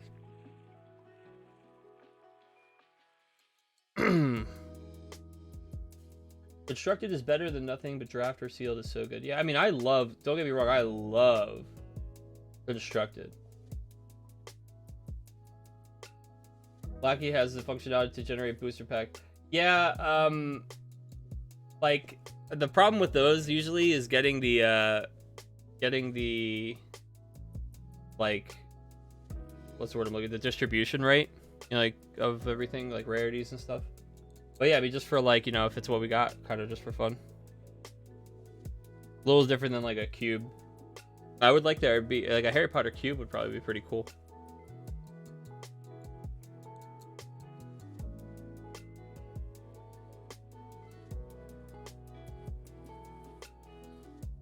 Actually, you know what? If the revival team put a little bit of effort, and not saying they don't put effort, I'm just saying, it specifically into like a cycle of cards that were just really, really good limited cards, then it could actually be really fun. You can make like a really well-designed, draftable Harry Potter set, because Harry Potter is just a game that has, it's got 5 elements and 2 or 3 classes of universal cards, and it's like the way that the resource system works is cards are very splashable, right? Like you only need 1 charm lesson in play to be able to play charms cards. So I think that Harry Potter would actually be a pretty cool game for limited. I just don't think that the way the sets are designed and the current sets are like the best for limited. Like any of them are that good on their own. That's why I think like a cube would be really sick, or like if a new set had like limited kind of on the brain as they were designing it, it could be really sick too. This game has gotten a little bit crazy. So I just want to point out that what Parker has done this game has been all the things that I said I really wanted to see out of the next game from him. And a lot of that just happened to be with he got a much better order of adventures. He had better adventures available to him early, but we're seeing the impact of him like siding out some of those other adventures like the candy cart and stuff. And Privet Drive is here. We saw him timing these things where he got rid of, he was like locking the hand, discarding the hand, got the Privet Drive down when the hand was low, is playing the location war here with Leaky Cauldron, so he bopped one of the wand shops. He's just really, I love seeing this from him because last game, Fury just kind of, he got there, he got the wand shop down, just took off, just fired right into the stratosphere. This game, Parker was able to interact early. He was able to be the aggressor, right? And kind of really mess up the setup for Jerry. And we've seen it just be really effective for him here. Jerry is still having a hard time getting his stuff going. And we saw that he had to like heal the wand shops back in. He's still trying to find some of those. He's had to hard build up to what, 9, 10 we're at now. So he can do the Titilandas, but he's right outside of the range for the Potions Class Disaster and the Obliviate. He just still can't get there. So Potions Exam, he's going to be trying to do things like that. But Harry Triumphant, as long as we're able to kind of cycle these adventures, we actually have a significant amount of card draw.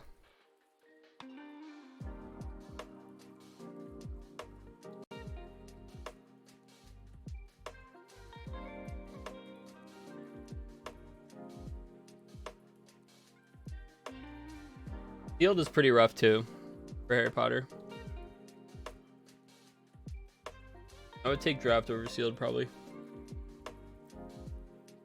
And again, that's just because of the way the sets are designed. It's like honestly, if this game had, I mean, we always say this, but if this game had gone on for longer, a lot of these sets just seemed like they were introducing ideas that they wanted to be in the game.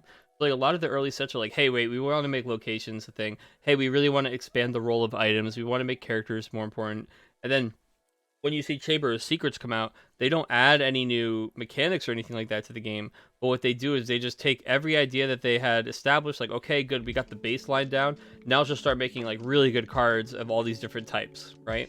And so it's not even like Chamber of Secrets is like, oh, potions is powerful. Oh, transfiguration's too powerful. It's like every single color has a bomb. Every card type has a bomb. And most colors have like multiple bombs of multiple different card types. And so I really just think that we would have seen, from more future sets in that block, especially, that we wouldn't have seen them add like all these different types of cards, but we would have just seen more of just like a lateral kind of development of the different kinds of cards they already had in the game. And I think those sets would have probably started to really be good for sealed and for drafting. Honestly, Chamber of Secrets sealed is pretty great because it's a big set and it's very varied. And like I said, it's not focusing too hard on one type of card. The issue with Chamber of Secrets sealed is good luck, running Chamber of Secrets sealed. Hard to get the box. Certainly not worth cracking it most of the time, unfortunately. Even like 2 years ago, we were hesitant to, when we were running sealed every week, which it hurts me to think about that now, but when we were running sealed every single week, I think that we just cracked too many other packs, so we just didn't want to open the chamber stuff. Do you think there's any credence to them dumping R&D ideas for cards that may have been in the rest of this? No, I don't think so. I don't think so at all. I think that they had the entire next set planned, like just like regularly planned. Oh, this guy's he's like using a flying car to get rid of Privet Drive. Yep, that's why we had to. I said we had to really get in there before the flying car. Unfortunately, flying car still requires an action though, at least.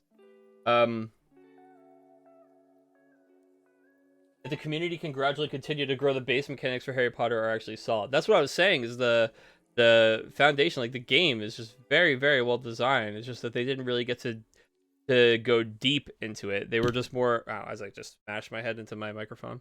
They were building a really strong foundation, right? But it's only a one-floor house. I think they would have made a skyscraper if they had the time. And Kaladin, no, I don't think so. I think that all of Chamber of Secrets would have just been a more powerful block. I think that they started. Personally, I think they designed the most fun cards in the game in Chamber of Secrets. And Chamber of Secrets is a very fun. Like a lot of those cards are very fun to use, right? And I think that their mismatch with the rest of the sets is only just it's because it's like the first set of a new block. And I think that with a couple more of those sets, there would have just been more paths that were equally as powerful in the different colors. But I believe that the next set was like completed and they were already working on the set after that, or maybe they had 2 sets completed and but for a lot of games like this, I mean, they're like 3 sets down in the future, right? Like they've done the next set, whatever set is out right now, the next set is already done.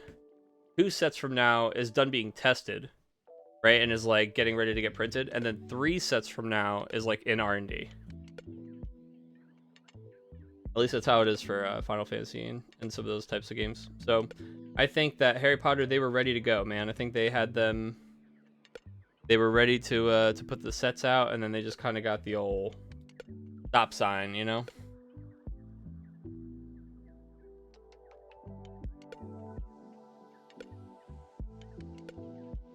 They are, Kaladin. There is a 100% confirmed, like, they exist. I mean, we'll never see them. Just like a lot of the other art and stuff like that was commissioned that never made it to cards, that the artists have mentioned and things like that. Somewhere deep in the vault. Deep in the vault. Sample size for revival groups needed. Streams like this. I mean, yeah, that's the idea. I mean, that's why we started the Dark Mark. The most recent Harry Potter website with articles and write-ups on decks that I could find was Pojo from 2001. So we made a new one. Please feel free to peruse our deck texts. There's only 3 of them on there right now, but you know, we got time, and there's not too many, not a million texts I, feel like I even want to write about. So we got to space them out a little bit.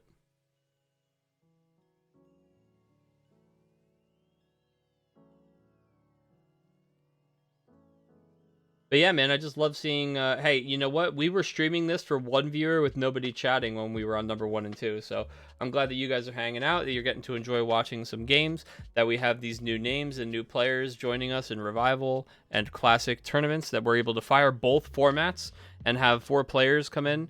It's really cool. I love this stuff. So yeah, we're just slow and steadily growing. And the nice thing about these tournaments and this growth is it's all players, right? There's no being like a crazy collector or anything like that, like flipping boxes for money. It doesn't do anything for you here. We're just here playing games on Untap, exploring the competitive and casual side of playing the game. All right, speaking of, guys, let's go for a deep dive. It's game 3.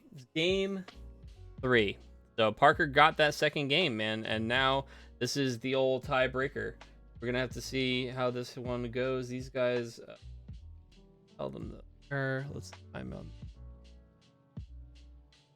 The second game went real late, which is why I was saying, remember, game 1, I said if I was Parker, I would have scooped this game when things got pretty bad for him, because we're both playing slow decks, and I want to play 2 full games. What happened here was they had a really slow, grindy game 2 that Parker won. Now they're going to game 3, and, there's 10 minutes left.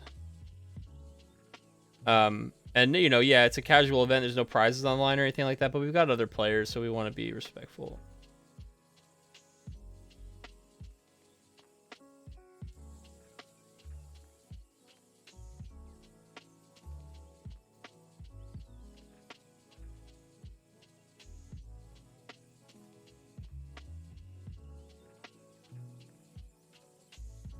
Oh, I just saw that somebody tried to sign up.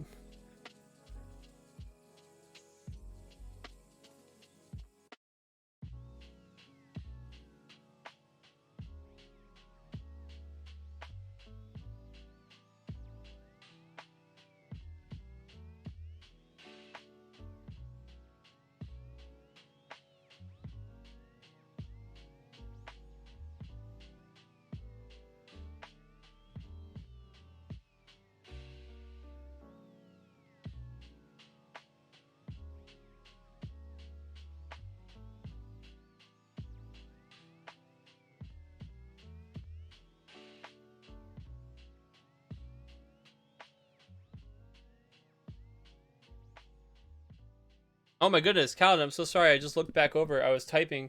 I saw that we missed somebody who wanted to join the locals because I guess in their country, daylight savings time hasn't happened yet. And so for us, it did. And so the timing was different for them, which, I mean, that sucks. I'm sorry. I didn't know. But I was dealing with that. I saw that you just subbed there. Thank you very much for the sub. All of our emotes are not Harry Potter related, so I'm sorry. We're a big Final Fantasy TCG stream. But you know, hopefully you still find some of them kind of fun. You got the 777 if you feel like people are being gambling addicts. If they're playing any of these like high risk, high reward strategies. Not a lot of high risk, high reward strategies in Harry Potter trading card game, are there? All right, man. So here it is. This is a perfect example. Now we talked about how Parker had been getting these like god starts in every game. This game it avoided him. It looked like we got the just the lessons. We didn't get to see our characters. We didn't get to see the early hair care potion. So we just let Jiri do his thing. He built up, he played the wand shop, and it looks like he's already using Abundant Ooze for removal. I'll tell you what, I don't even know. I'd be curious to see what Jiri's sideboard looks like, because like I said, Jiri is playing his competitive deck from Classic is basically untouched. There's none of the cards that were banned or restricted are in his Charms Potions deck. So he's just playing this Charms Potions deck from Classic last week. But I wonder how he's taking advantage of things like the sideboard. I don't think that there's even any revival cards in his deck, which I kind of like. I just like that he's kind of like trying to prove the point that this deck can still hang. But I just would be curious to see what his sideboard looks like, or if he's even set one up. Because sideboarding is very, very powerful in this game. There are so many cards that are specific to stop that thing, or target that thing, or remove this thing. Even in Transfiguration, you can have cards that like totally destroy lessons. So if you're playing like a Transfiguration X control deck and you're like, oh, my worst matchup is like Charms Ramp, you could just put in the friggin' Transfiguration card that blows up Charms Lessons and things like that.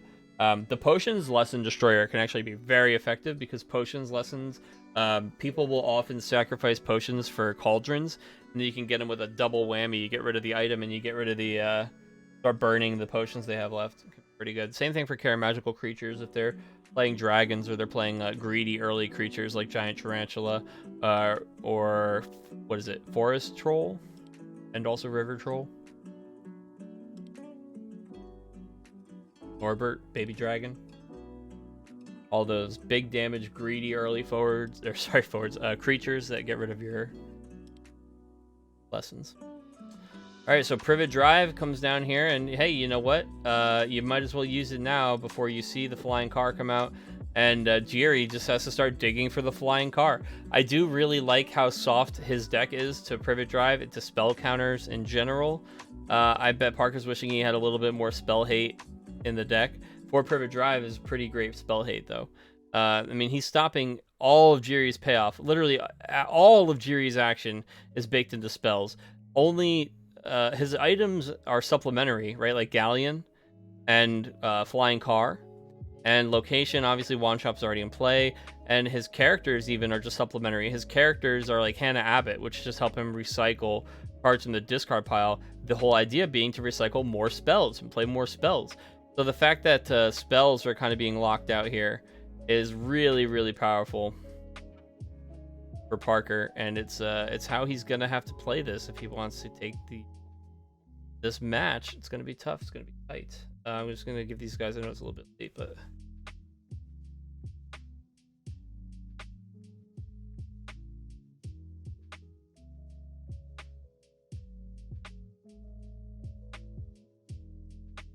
it said I'm 2 minutes late, but we'll call it 5 from here. 5-minute warning. That's right. You guys can see that. I don't have to tell you what I typed.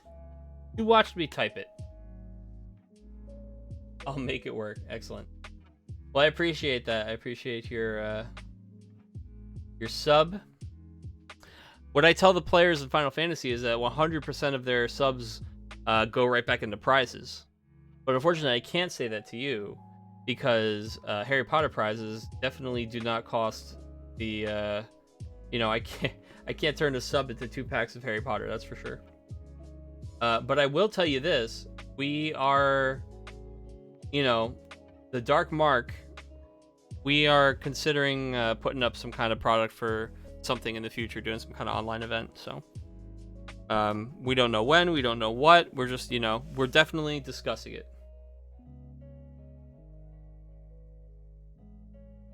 We have, our hordes we might be willing to tap into. At the same time, we're like, a group of like 5 or 6 people who just like want to play Harry Potter forever. So it's difficult for us to part with stuff.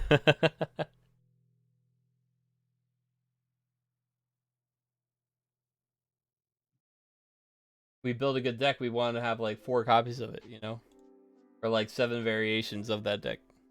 Gets a little out of hand sometimes. We have a lot of McGonagall and Ginny variances. All right. We are getting into the mid to late game here. I would say firmly mid, but the reason I hesitate to say late is Jiri is still trying to break into his late game. I guess he technically can afford his late game strategies, but he's not in the kind of position to really combo them or to take full advantage of them. That being said, this is already the point of no return, I think, for Parker. I don't know that Parker has any strategies left in his deck to help him catch up, right? If you think that, he's got like self-stirring or something, he can get himself up to 6, but yeah, he doesn't have those combos. He needs kind of like the characters out to keep those cards in hand. All that Jiri's waiting for is drawing himself a Potions class disaster. Even the Bullseye is pretty good, but yeah, he's just gonna Reparo and get Potions class probably, or maybe yep. Wow, call that. Yep, Potions class disaster, and yeah, go ahead and get rid of 5 lessons from play. That's a good game. That's a good game. Once they get to this point, it's inevitable, right? What are you gonna do about that, man? He's whittled you down to your nubs, and he hits you with the wombo. It's very interesting. We literally never see a like a Potions Charms deck that bothers building up to 10, and the payoff isn't Dobby's help in VTJ, right? Like, almost never. So it is very cool that this guy is playing. Jiri is playing this Potions Charms deck. That it's a control deck. That it's a ramp deck, and that it's not a combo deck. Very interesting. Certainly unique. Yeah, I'm pretty sure that this. So Jiri, I believe, is the one who was saying that, and please forgive me if I'm wrong. I was gonna say it might be like Croatia or something that he used to be like the champion of. He was saying way back in the day, like when they played competitive Harry Potter, when it came out. And so I think that this deck was kind of like the thing that he liked to play back then. I also really enjoyed when he came to Facebook and he was just like, "Hey, I've been looking at some of these decks and I don't think they're very good." I was like, "Yeah, man, you're looking at the older." That's what I told him. He was looking at the older decks, like the 2018, 2019 Gen Con decks, and that we'd come a long way since then. And his reply was basically like, "Oh, I'd love to play, I'd love to see." And then that next week, he was here in these tournaments, and I believe it's something like 5 a.m. for him or something like that. And I love that because that's exactly how hot me and my group came in. And we want the whole reason that we made the Dark Mark and that we're streaming stuff like this is we want people to get hot. We want people to like see the stuff we figured out and want to beat it the same way that we saw what other people figured out and we wanted to beat that. And just kind of like get that spark, that competitive fire going in some people. So I think he's just showing the old, hey, I'm healing all of these.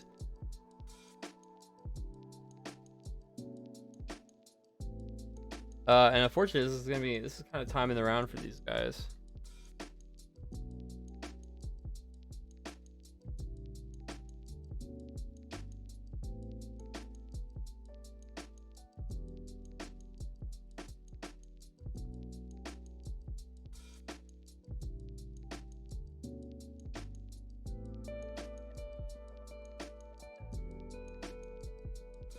So I'll tell you, I'm calling time on these guys just because we have to move the tournament along, and we give them the 5-minute warning and everything. But the Potions class disaster, Bullseye. I mean, this game is very, very cleanly Jiri's game here. Like 100%. Yeah, so oh yeah, they did put it in as a draw there. All right, so we'll go ahead and get the next one up. But so I think that big kudos to Parker for getting in the second game and at least making it a draw there. I think he was certainly, if time kept crawling along, going to lose game 3. Oh, not starting soon. We're not starting soon. We're preparing the next round. How do you guys? But yeah, that is one of the things about those decks, and I try to remind the people as we're going. And yes, we are playing online, and some things take longer, but I also give them 10 minutes extra that they don't have in person. And when you think about like shuffling and all that stuff's done for you, you know, you lose some time, you save some time. I give them extra time anyway because online's a little weird, but you know, got to keep things moving too. All right, get this result in. Let's see, we've got the 1-1. His articles on Facebook. I've been meaning to read some more. I'm very glad that he's playing though. I have an article that I wrote. I wrote this whole big article, typed it up, very fancy, went through all this stuff, and I never posted it. I should really make sure I do that. It's just sitting in my email. All right, Morel got it with another 2-0. I can't wait to see what he's playing next round here. I think we get to see Morel versus Jiri as the final match here. Our little round robin, as it were.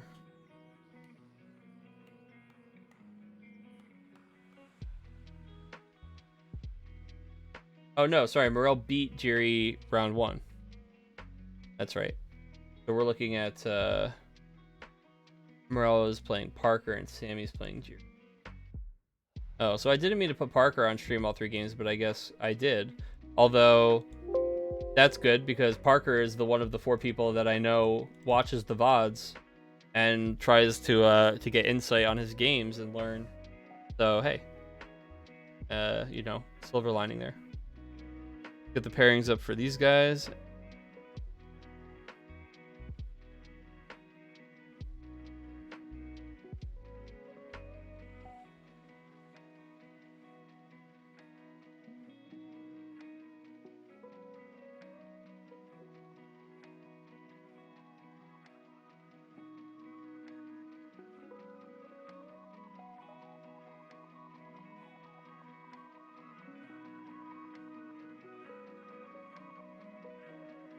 The time for this one starts at 9:05 and will be called 8:50 or 9:50.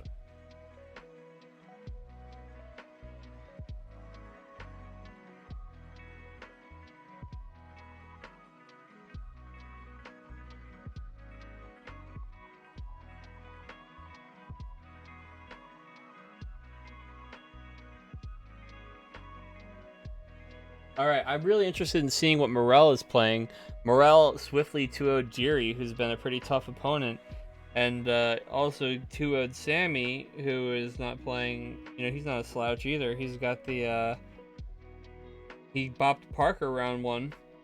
So Morel, what do you have with you this week? So last week we saw basically 4 players were playing Charms, but 3 of them were Charms decks, and 1 of them was a Creatures deck. This week, we've seen 3 Potions decks. I wonder if Morel is going to round things out. We've got 4 Potions decks this week. It's really interesting how that stuff shakes out. One thing that we aren't seeing this week, though, is Jiri's opponents aren't playing the Wand Shops for him, so at least his games are just a little bit slower. What did I close on tap like a dummy? I sure did. Good thing this app is so fast to open.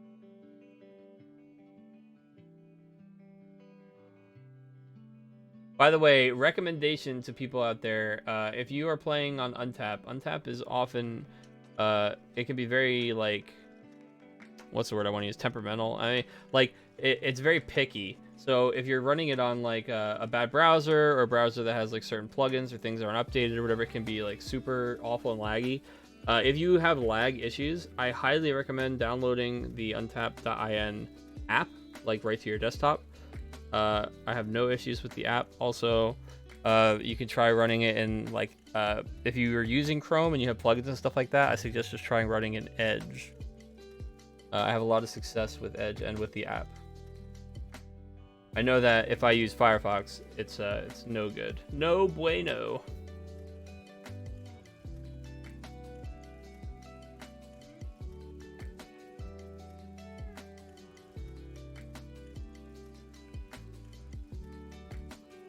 Well, I'll tell you what, Parker makes this a little bit easy for me because I only have to change the top player name.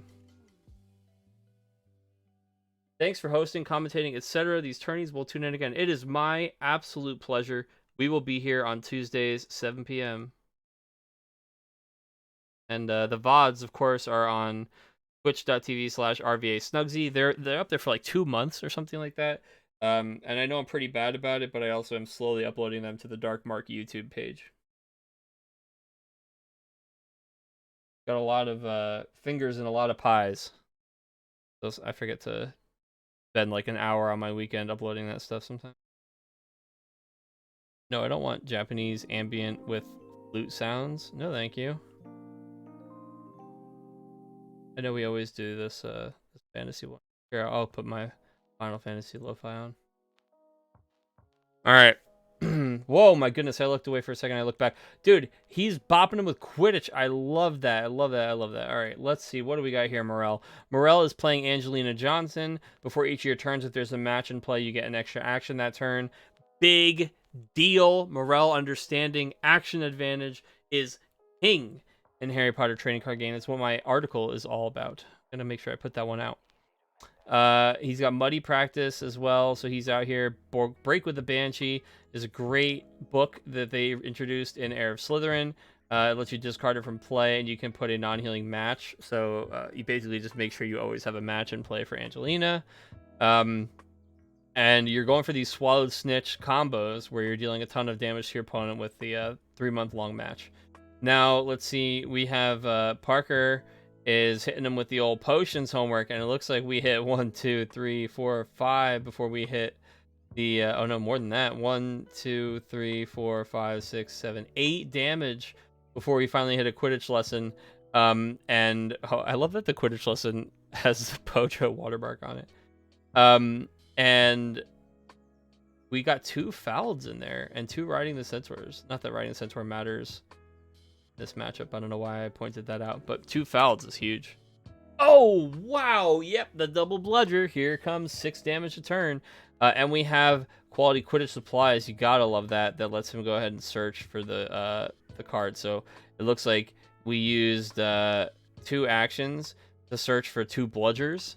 Post quality Quidditch supplies. Since we had 3 actions, right? So we used our first action to play QQS, and then we used 2 actions to search for bludgers, because next turn we just want to throw all the bludgers on the table. Very cool. Piles of bludgers. Potions project. Yeah, we're seeing that these are pretty effective here. Normally the Quidditch decks actually have a decent amount of lessons, so I'm surprised it's been so tough for him here, but it looks like he moved a Quidditch lesson. 1, 2, 3, 4. Okay. So, yep, it was pretty minimal damage there. Only took 4 damage. Yep, so now it's time for the Bludger Assault. Action 1, Bludger. Action 2, Bludger. Action 3, Bludger. And, oh, baby, we're cheating. I don't think there's 3 Bludgers on the table in a Quidditch game. That's all right, though. This is... we're actually fighting, so I guess Molly must have said something really mean to Angelina, because Angelina is sacking 3 bludgers on poor Molly Weasley. Molly Weasley is probably some kind of Quidditch expert, though. I mean, like, all her kids are practicing Quidditch all the time. The big Quidditch family. All right, so 3 bludgers are coming in. This is the old 9 damage at the beginning of every turn, and yeah, that'll add up very, very fast. Leaky Cauldron comes down and replaces quality Quidditch supplies, which is nice, but I don't know that we're playing a Quirrell. And by the way, you have to be playing a Professor Quirrell. You're playing a character-based deck. You're playing things that reduce the cost of your characters. I understand that it bounces your items, but really the only items are the self-stirring cauldrons. I don't see you play too much. I mean, I guess he does have a couple items in here because he's got the Arthur thing going on. But we haven't really seen the items be huge in any of these games. Meanwhile, bouncing all of your opponent's items can be huge, can be such a tempo advantage. Not seeing any Quirrells in any of these lists tonight is certainly one of the things that's going to help something like 3 bludgers just absolutely steamroll you. So that's 9 damage here from the bludgers before the start of... Oh, wait, before whose turn? Oh, it's that's before Morel's turn. So yeah, I mean, and I'll tell you what, I'll a lot of these cards, a lot of this stuff is just some classic stuff, right? I mean, yeah, there were really strong Quidditch cards added into Heir of Slytherin, and I do think that it needed it. So Swallowed Snitch is one of my favorite cards. I think this might be my favorite card that they made in Heir of Slytherin. I wrote about this for a card of the day one week. And let's see. I think that's really it. Quality Quidditch Supply is such a good card. This is from Diagon Alley. It's maybe one of the best adventures, or sorry, not adventures, locations in Diagon Alley. Wand Shop really good too, though. Gringotts really good too, though. I don't know. Maybe I just said that without thinking about it too hard. Quality Quidditch Supplies is very, very good, though. There aren't too many cards that have those consistent tutors like that to help you just get set up with anything that needs Quidditch power. Yep, speaking of, we're going to go ahead and just Windmill Slam a Quality Quidditch Supplies back onto the table. We care that much about it that the location wars continue, and I guess we're just trying to be the best store on the street here. The Leaky Cauldron, get that out of here. Come back to Quality Quidditch Supplies. Get your Nimbus 2000. Or just get hit in the face by triple bludgers.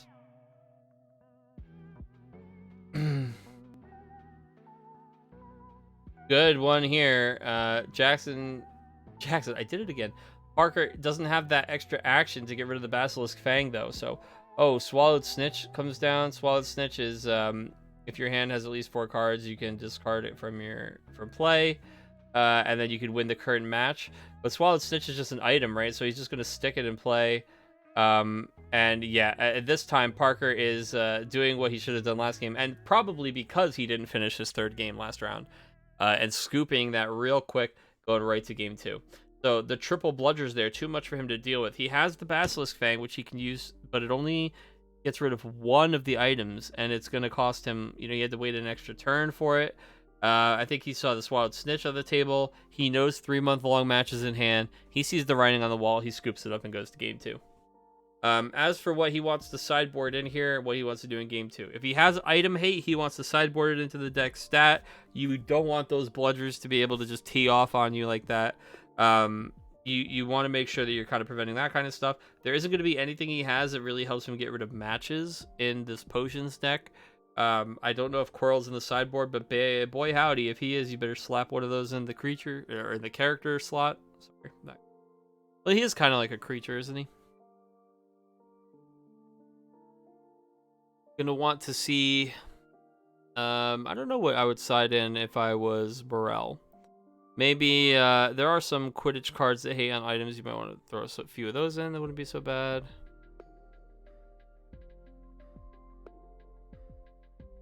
Vanishing Referee could be very potent, although I don't know if he knows his opponent's on too much of a character deck. I guess Molly's a bit of a giveaway, but we didn't really see too many characters come out for Parker that game rather.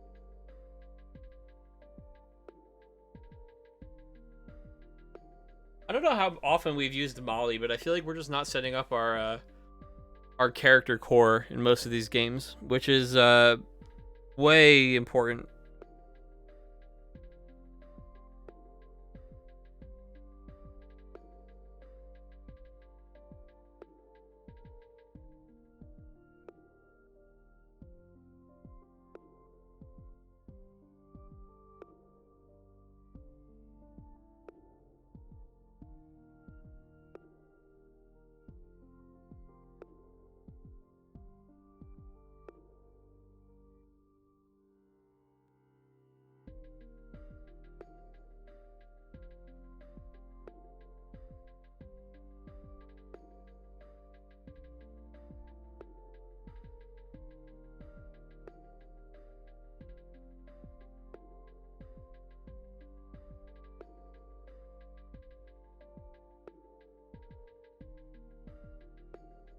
All right, and it is begun.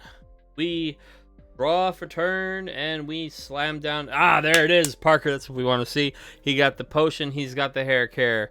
The old potion, as it were. Molly, look at her, dude. She definitely uses Lockhart's hair care potions. She's obsessed with Lockhart in the second book. She's a fan just like her daughter, just like Hermione. She's definitely, look at that hair. Look at those locks, dude. For sure. This might even be Molly's, her wardrobe here. No, it's not. I see Gilderoy in the background getting his hair done. Never mind. It's definitely on his stand. But she probably is using a lot of the same products.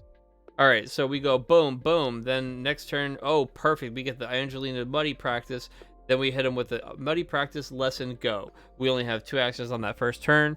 Then it's, Parker's turn. So he goes, oh, yeah, look at this. Going to take advantage of my hair care potions. Slam Colin Creevy out for a discount and get a potion down. Passes it back to Morel. Morel says, yeah, you want to talk about discounts? He can kind of do the same thing. I think this is actually really cool, right? Both of these players are taking different paths to do the same exact kind of advantageous play, right? Turn 1 was lesson and item. In this case, it was lesson match, right?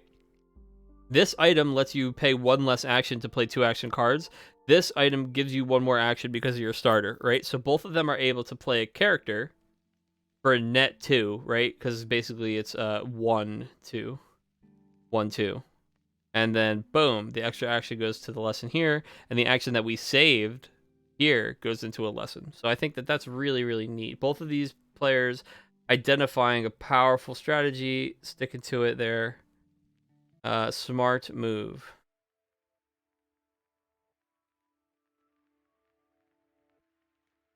I feel like the music is literally playing, but it sounds like it has stopped. There we go. Okay. Oh, big boop.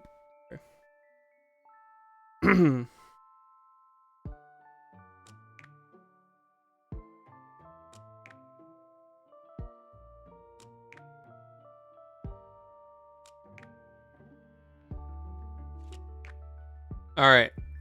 The Swallowed Snitch is in play nice and early here. We also have got Through the Arch. Down Through the Arch says your opponent basically can't play spell cards. They got to skip actions. I don't know that this was the best use of our 2 actions. I don't know that Parker really cares too much about spell cards. He's more of an adventures and items and characters kind of guy. He does have the spells that deal damage with the lessons, which you're probably thinking, haha, I'm stopping it from doing those. But if I was Parker, I want to make this as clear as I can. Do not put a single action into solving Through the Arch, please.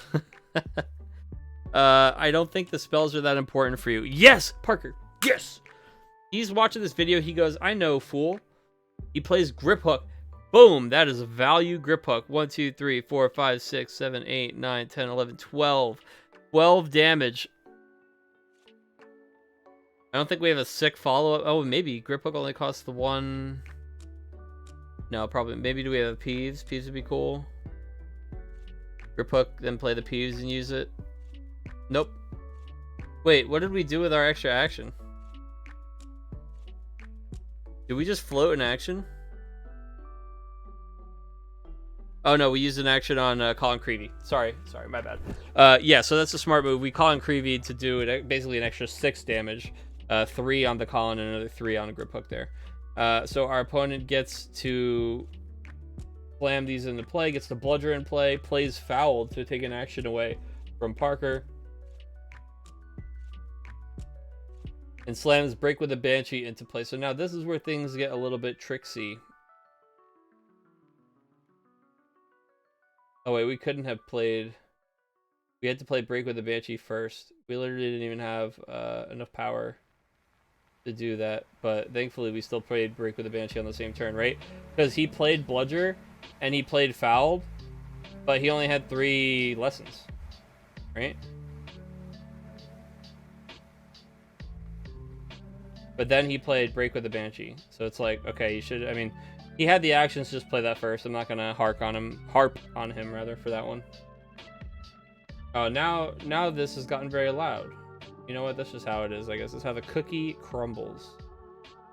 Go ahead and give that a little zoop. All right.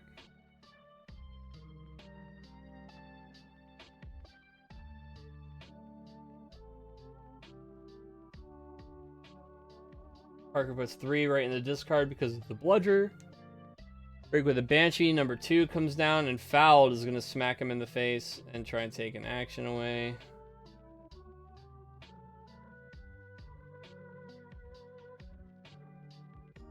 Gotta watch these, Fouled to make sure that we're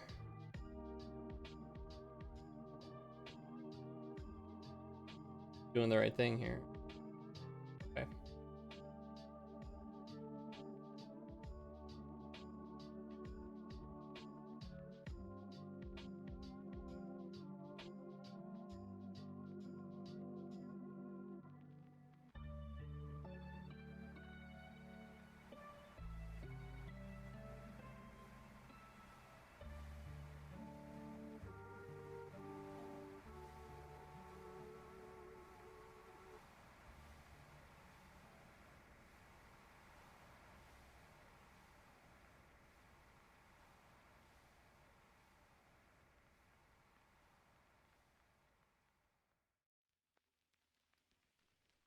Mm-mm-mm.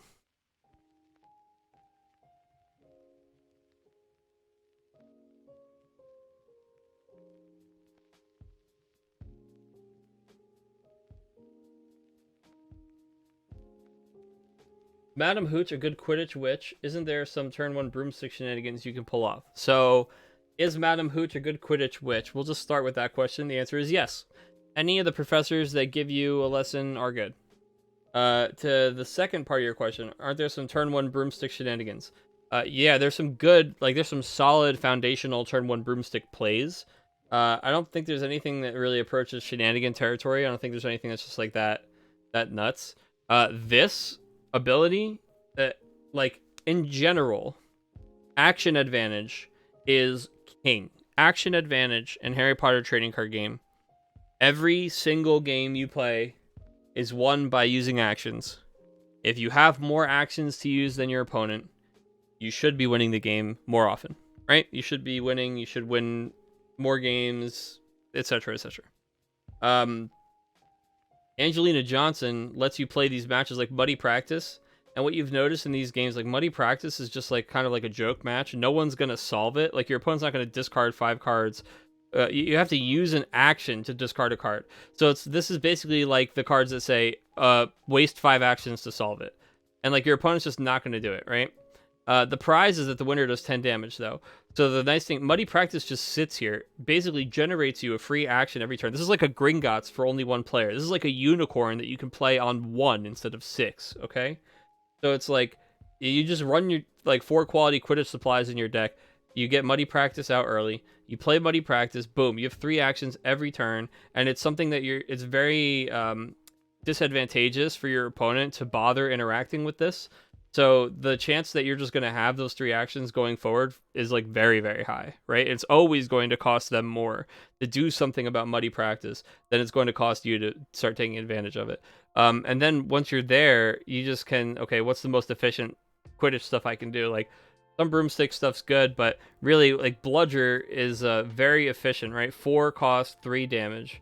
There aren't a lot of 4 cost, 3 damage cards. The whole the purpose of this being such high damage but such low cost is that this waits a full turn, right? So they're like, oh, well, we're giving the opponent a chance to interact with it. But single target item removal is very scarce, right? It exists, but it's typically not very efficient, and it's very niche. So you're better off playing, there's a smaller deck building cost to playing the item than there is for playing the item removal. So I think that a lot of successful Quidditch strategies, in fact, hands down, the most successful Quidditch character we've seen is Angelina Johnson. But I'll say a couple things with that as a caveat. A, we don't see a lot of Quidditch decks. B, I haven't seen anybody messing with the new Quidditch characters from Heir of Slytherin, so I don't have really any input on Katie. Is it Katie Bell and the other one? Sorry, I'm forgetting these characters' names. And also Quidditch Plaque, I think, because Quidditch Plaque is another action advantage card, is really good, and I haven't seen people play that either. But again, I haven't tried to build with any of the revival cards really, or that card. So yeah, I think Hooch is a good Quidditch witch. I think Angelina Johnson is the best Quidditch witch, but I don't think that you have to play Angelina Johnson to play a good Quidditch deck. I think that Hooch, her strength is the same strength that most of the professors that give a lesson have, and that is that you can splash Quidditch in a deck where you play all your lessons as another color, and you're taking advantage of that other color, right? I think that Quidditch has a lot of really, really strong mid-range cards like Fouled, and I think that it's a good color to splash. So I think Hooch is good in that way. Like a Quidditch creature deck can be very strong. But for mono Quidditch, you're probably going to get a lot more mileage out of Angelina Johnson. Maybe even the one that's whenever you play a Quidditch lesson, you draw a card. I think it's one of the Harry Potters.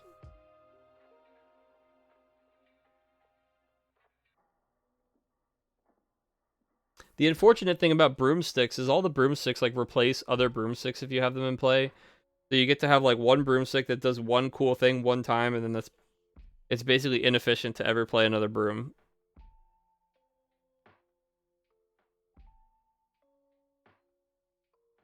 And the brooms aren't like insane either, so it's often not worth that like that kind of opportunity cost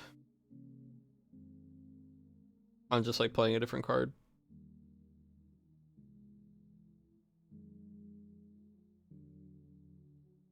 There's a couple cool brooms though. I really like was it Blue Bottom Bell broom or blue whatever that one is. That's like one of the only cards that increases the it's like a healing, non-healing kind of thing. Very cool. Also what is it, Nimbus 2000, the one that's just filtering like at the beginning? I like that one too.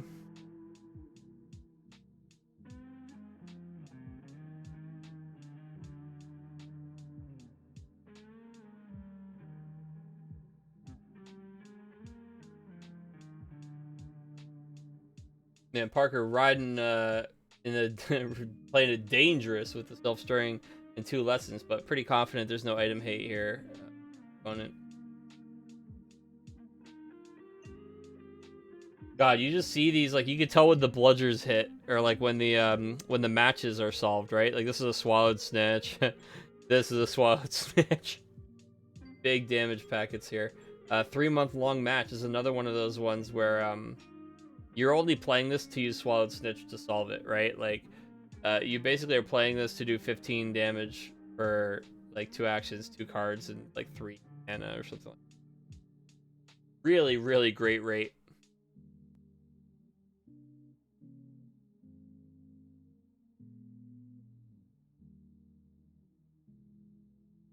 Parker might be hurt by the fact that he has so many like potions class disasters and potions exam, potions homework as like his damaging spells. Because of this through the arch, but he has the Arthur Weasley down. So he's able to at least do, there it is. I was gonna say he's able to at least do 4 damage a turn, but he really wants one of those 6 damage items, and boom, he gets the slow acting venom. So the slow acting venom, in fact, if he just used his first action to play that, the second action might just be Arthur. Yep, it sure was. He uses Arthur to hit for 6, and then this will deal 1 more damage before his next turn. So he goes and he hits him for 6 there. And now Morel's turn starts, and now, yep, Parker's going to take 3 from the bludger. Morel draws a card with an action. That's a good sign for Parker, especially because he's down to so few cards in his deck. He's desperate for a swallowed snitch, but he doesn't quite find it. That's his whole turn. No, nope, nope. He still has 1 more action because of that starting character.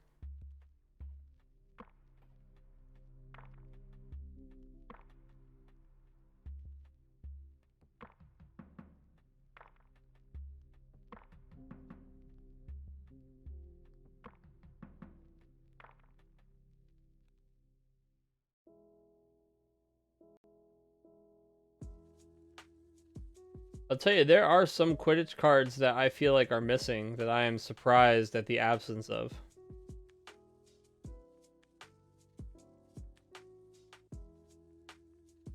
But all in all, I think this is the right approach. I think this is a really good strategy, a good build for a Quidditch deck. Angelina Johnson is your girl.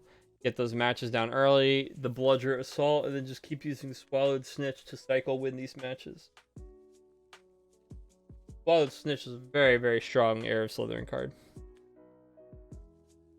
I would like to see, is it Circling the Goalpost? Is that the Revival Quidditch card? I would like to see that in the deck. It's like a 3-for-1.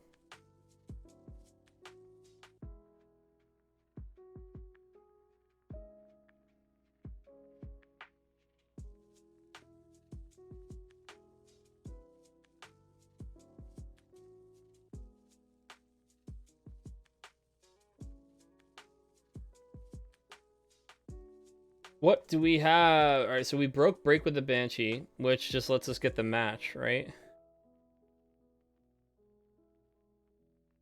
Oh, never mind. We put that from main deck to discard. That was from the Slow Acting Venom.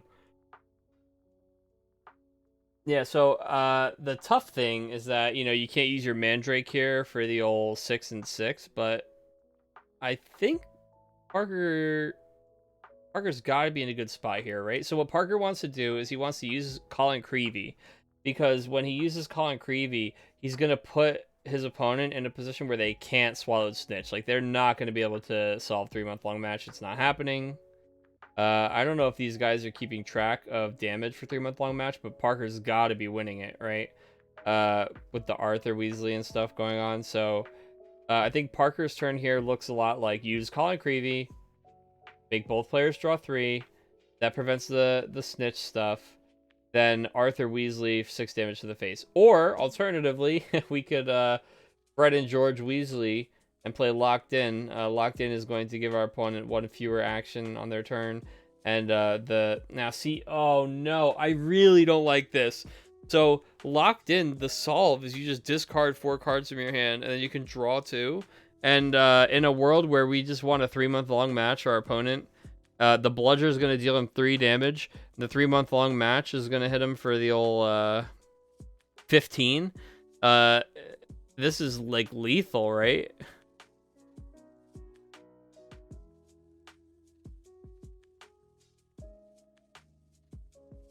Hold on.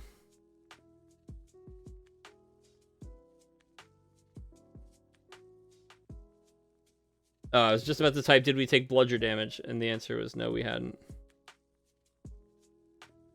Yeah, so this I don't like, right? Because if we solve Locked In, we discard our hand down to a zone where we can use Swallowed Snitch. Are all 4 Swallowed Snitch in here? That's the only way I would be forgiving. No, because we have... Never mind, that's not what that does. We have 1, 2... 3. All 4 of them might be in here, in which case I take it back. Parker is paying closer attention to that than I am. Oh, here we go. Look at this. Okay. We actually searched the discard pile. I've never even done that. All right, so there's 3 Swallowed Snitches in his discard pile. So what we want is... Yeah, God, that's terrifying, dude. It helps him not only guarantee that his hand is in the range to play Swallowed Snitch, but also lets him draw 2 cards to, like, try to find it. Because I think if you're, No, wait, what happened?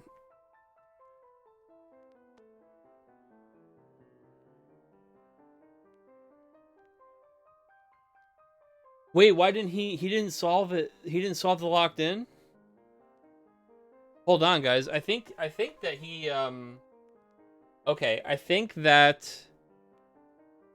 Morel had an out there, and I don't know that he played to it. I think that he just said, hey, okay, you got me, because in his hand he didn't have an out, but he still, assuming he plays 4 Swallowed Snitches, I could be wrong, he could know that he plays 3 and they're all in the discard pile, but assuming he plays 4 Swallowed Snitches, the play there for Morel is you solve Locked In, you discard 4 of the cards in your hand, you draw 2, it puts you at 4 cards in hand, and if you draw Swallowed Snitch, which you have 10 cards left in your deck, and if one of them is a Swallowed Snitch, and you're going to draw 2 cards, you got a, basically 20% chance. It's not quite like that, obviously statistics change once you draw 1 card and it's not that, but, it's not 1%, it's not 0, there's a chance there. I think you got to play to your out. And we might have been able to take that one right there, but this is going to go to a game 3. They've got plenty of time for game 3. And we are going to see the old Molly versus Angelina face off for the finals here. Both of these guys are maybe sideboarding. It looks like they didn't have anything to add, and they're just going to go right into the last game. And here it is, dude. And this is for literally no one in chat. This is for literally no one. No, but literally no one in chat. This is like, look at how strong this turn 1 is, right? So if you think about like Hooch, it's like, oh, well, I could like get a broom, and then the broom could get me something, and I can like play that, right? You can go Hooch broom, and there's a broom that lets you find like a Quidditch, like something. I forget exactly what it was, but I know that there's like a Hooch broom thing combo that you can do, because the Hooch is 1 lesson. You play the broom, and the broom is giving you a 2nd lesson that you can go into whatever the broom searches for you. But what we did here is we just said for the rest of the game, I have 3 actions every turn. For the rest of the game. That's nuts. It's nuts. Absolutely insane. I have a turn and a half every turn, and my opponent only has 1 turn. Right? Like, just think about how quickly that gets so out of hand. And a nice early Swallowed Snitch here from Morel. I think it's worth just reading over this card again for you guys.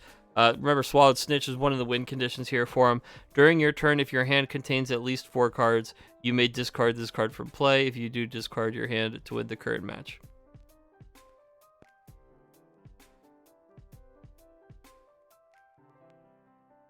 Oh, okay. You know what? I think I might have been wrong about the end of the last game, because Swallowed Snitch says during your turn if your hand contains at least 4 cards. So what he would have been doing is, if he didn't have it in his hand, that means he would have, if he solved Locked In from 6, he goes down to 2. If he draws 2 cards off the Locked In, he's at 4. And if he plays Swallowed Snitch, he doesn't have enough cards in his hand. He has to have at least 4 cards. So if he did have it in his hand, though, he could have just played it first and then solved Locked In, and it would have put him at 4 cards in hand, right? Oh no, it wouldn't. I lied. All my math is wrong. I think actually that that last game maybe couldn't have shook out in any different way. So I apologize. I take that back. Blood Stitch is a new card, and I thought it was if you have 4 or less cards, but it's if you have at least 4 cards.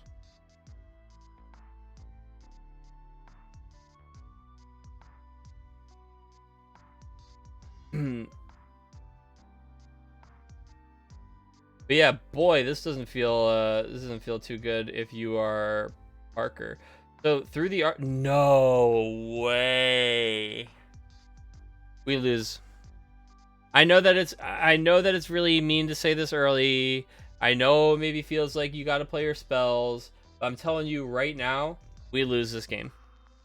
We are putting, like, so this is now a sunk cost fallacy on Through the Arch. So the right thing to do is to never spend another action on solving Through the Arch. We just spent 1 on this last turn. Our opponent played fouled, so they hit us for 4 and they took away one of our actions. And if we use another action on this, good. All right, look, good job, Parker. Just play this location and pass.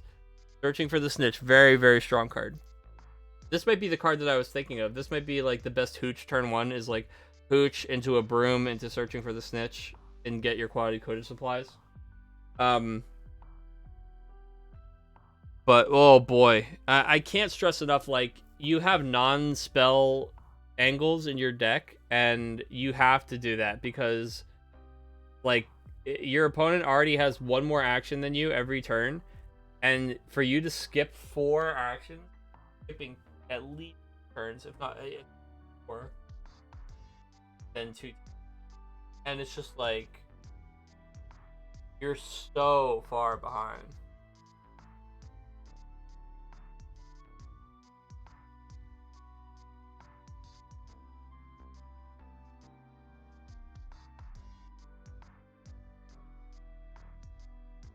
Dude, just imagine, like, it's like your allowance, right? It's like what you have to spend on the things you want to do. Like, every single Friday, Angelina Johnson gets $3, and Molly Weasley only gets $2, right?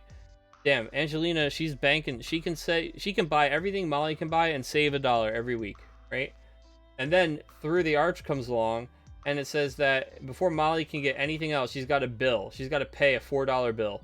Like, there's no way, dude. If you pay this bill, you'll never, ever be able to have as much money as Angelina. All you can hope is that Angelina spends her money on something stupid. And then you save your money. You be real careful. You save every penny, and you buy really smart, efficient things. You don't buy anything you don't need to buy. And you just hope that Angelina just buys some dumb stuff and runs out of things to buy. You know? Really, you really bank on the runs out of things to buy part. Because at this point, Angelina has just been, she's had so much more time. She's got so many more resources. Oh no, the second action Through the Arch. I don't think it's possible to make up this time. Zigzag, yeah, put a non-healing Quidditch card from your discard pile into your hand. And a Zigzag is just gonna get, yep, fouled. Hit him for another 4 action. Oh no. The combination of fouled and Through the Arch is successfully skipping like more than 3 or 4 turns for Parker here. He sits here and he looks at, okay, I only have 1 action. Well, I'm trying to play 4 into this, so I guess I'll just invest it in that. Oh no, I can't stress enough how this is. That's it, man. I think if we had the potential to side out some of those potions things for other characters or for other things that will. Oh no, that's it. That's it. Good game. I almost want to just go watch the other table. You don't come back from that, man. What this card actually says is that you can't play spell cards anymore. Like you, there's a version of the game that you can win by not playing spell cards, but by playing, use your Molly action, go get Arthur, play Arthur, and just start dealing 4 damage a turn. That is better than Through the Arch. Like, and yeah, he's fouling you, so you only have 1 action, right? So you can't play Arthur, but you could use the action to search for it. Maybe you have it in your hand. You just hair care just went to the discard. Like that sucks. I get it, but like, you need a plan for like moving forward. I guess maybe your plan is, after like 5 turns I'll be able to play some of these spells again.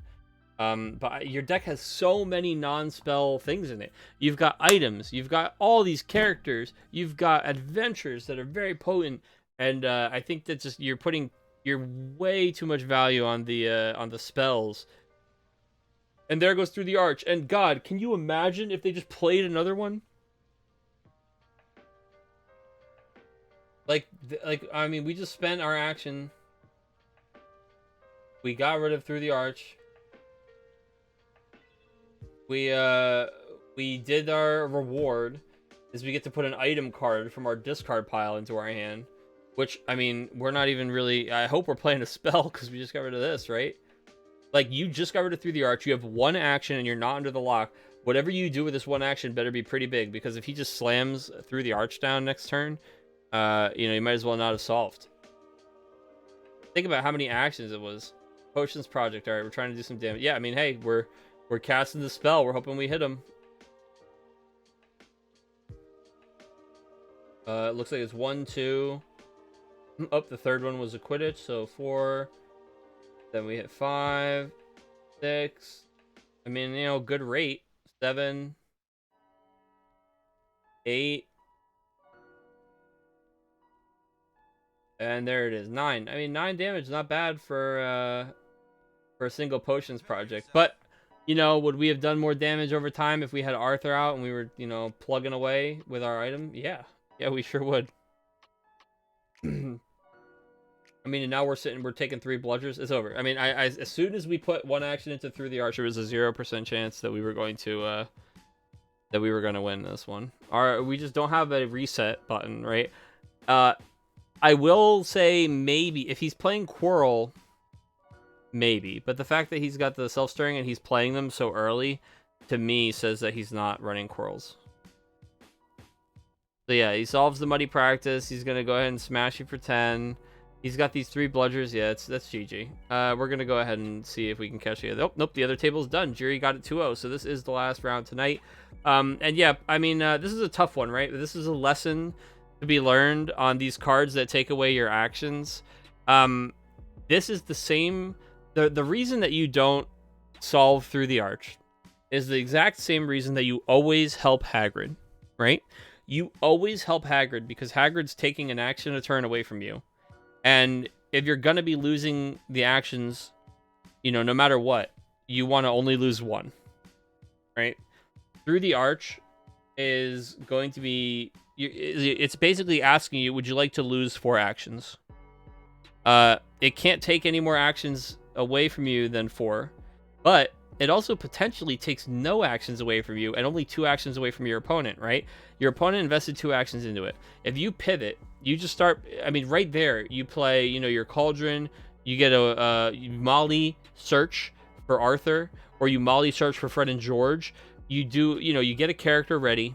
They are doing their fouled shenanigans. That's fine. That's when you play your item. That's when you play a potion. You have Self-Stirring Cauldron, 3 potions down. I'm sure somewhere in the hand there's a location or something, like a non-spell that you can play, right? Or a character. You could even just draw a card at the top of your deck. It's literally better than putting actions into Through the Arch. Putting actions into Through the Arch is like throwing your actions into a black hole. You'll just never see them again. They're not going to do anything for you. They're just gone. Hagrid Needs Help comes down. We've got 1 card left in deck, though, so that's it. We draw the card, we lose. I mean, this is a great game, a great match between these two guys. I think that 3 Bludgers is absolutely terrifying. A couple notes, I will say, Parker, you've got to. You're playing a character deck. Characters have an answer for everything, right? You just have to make sure that you sideboard in the characters that are the answers for everything. You want to make sure that you get the Quirls in there, even though you're playing some items, I know, but trust me, when you're in a spot that's bad enough that you have to use Quirl, you're not sitting there with a board full of items anyway. You know what I mean? He's a safety piece. He's an insurance policy. You want to make sure that you have Quirls on deck. Another thing I'll say is this: I don't know. I'm not a huge fan of Potions Class Disaster and Potions Project as a form of damage. I just think they're inconsistent and unreliable. You're already doing character and item stuff with Arthur. I really like those angles. Maybe, some more mid-rangey kind of damage cards. I don't know. I'd have to really take it into the shop. But just maybe there's some opportunity cost there for deck building. But mostly, I just think that you really want to make sure you have some kind of answer for items. Items is how it's like a chief strategy for dealing damage, especially in revival decks. So I think you have to have a plan for the items to do something about those decks. But for the Quidditch deck, I really liked what we were seeing. I think Angelina is a perfect starting witch for the Quidditch stuff. I like the 3 Bludgers. I like the Swallowed Snitch for the different matches. Honestly, what I would just like to see out of the Quidditch deck is maybe a little more card draw, maybe a couple additional characters who kind of help us fill like a Peeves. Peeves also helps you with the rush to kill them, like the 7 damage to the face, and those kinds of things. I think I would like to see a few more of those. But all in all, very, very well done. Congratulations to Morel and his 3-0 with the Quidditch deck, Angelina Johnson. And we are going to be back next week with a classic event. Next Tuesday at 7 p.m. EST, we will be back here running a classic format for you guys. And that is going to be our next Harry Potter event. As for the channel, you guys know this is a Final Fantasy TCG channel. Tomorrow, Wednesday night, is the last event for Season 5 for the Final Fantasy trading card game. Come on by. It's a great time. We're going to be hyping up the end of Opus 12.5. Next week, we should have all the set spoilers and the full reveal for Opus 13. I believe pre-releases are this weekend. So that's going to be exciting. We've got that tomorrow night. And that's it, guys. Until then, we'll see you if you're a Harry Potter player. We'll see you next Tuesday, 7 p.m. EST. Take care, everybody, and good night. Thank you to everybody who came, who was a new viewer. Shout outs to Kaladin, to literally no one, and to Kolshna girl, Kolshin girl, sorry, Megan, I believe she introduced herself as, and Fjord for all coming in and following today. Hope you guys enjoyed what you saw. There's plenty of VODs you can check out on our YouTube, The Dark Mark. You can catch them on the website, darkmarktcg.com. There's some deck techs and stuff on there. We're also in the VODs for this channel. We'll see you next week, everybody. Thanks for tuning in. Adios.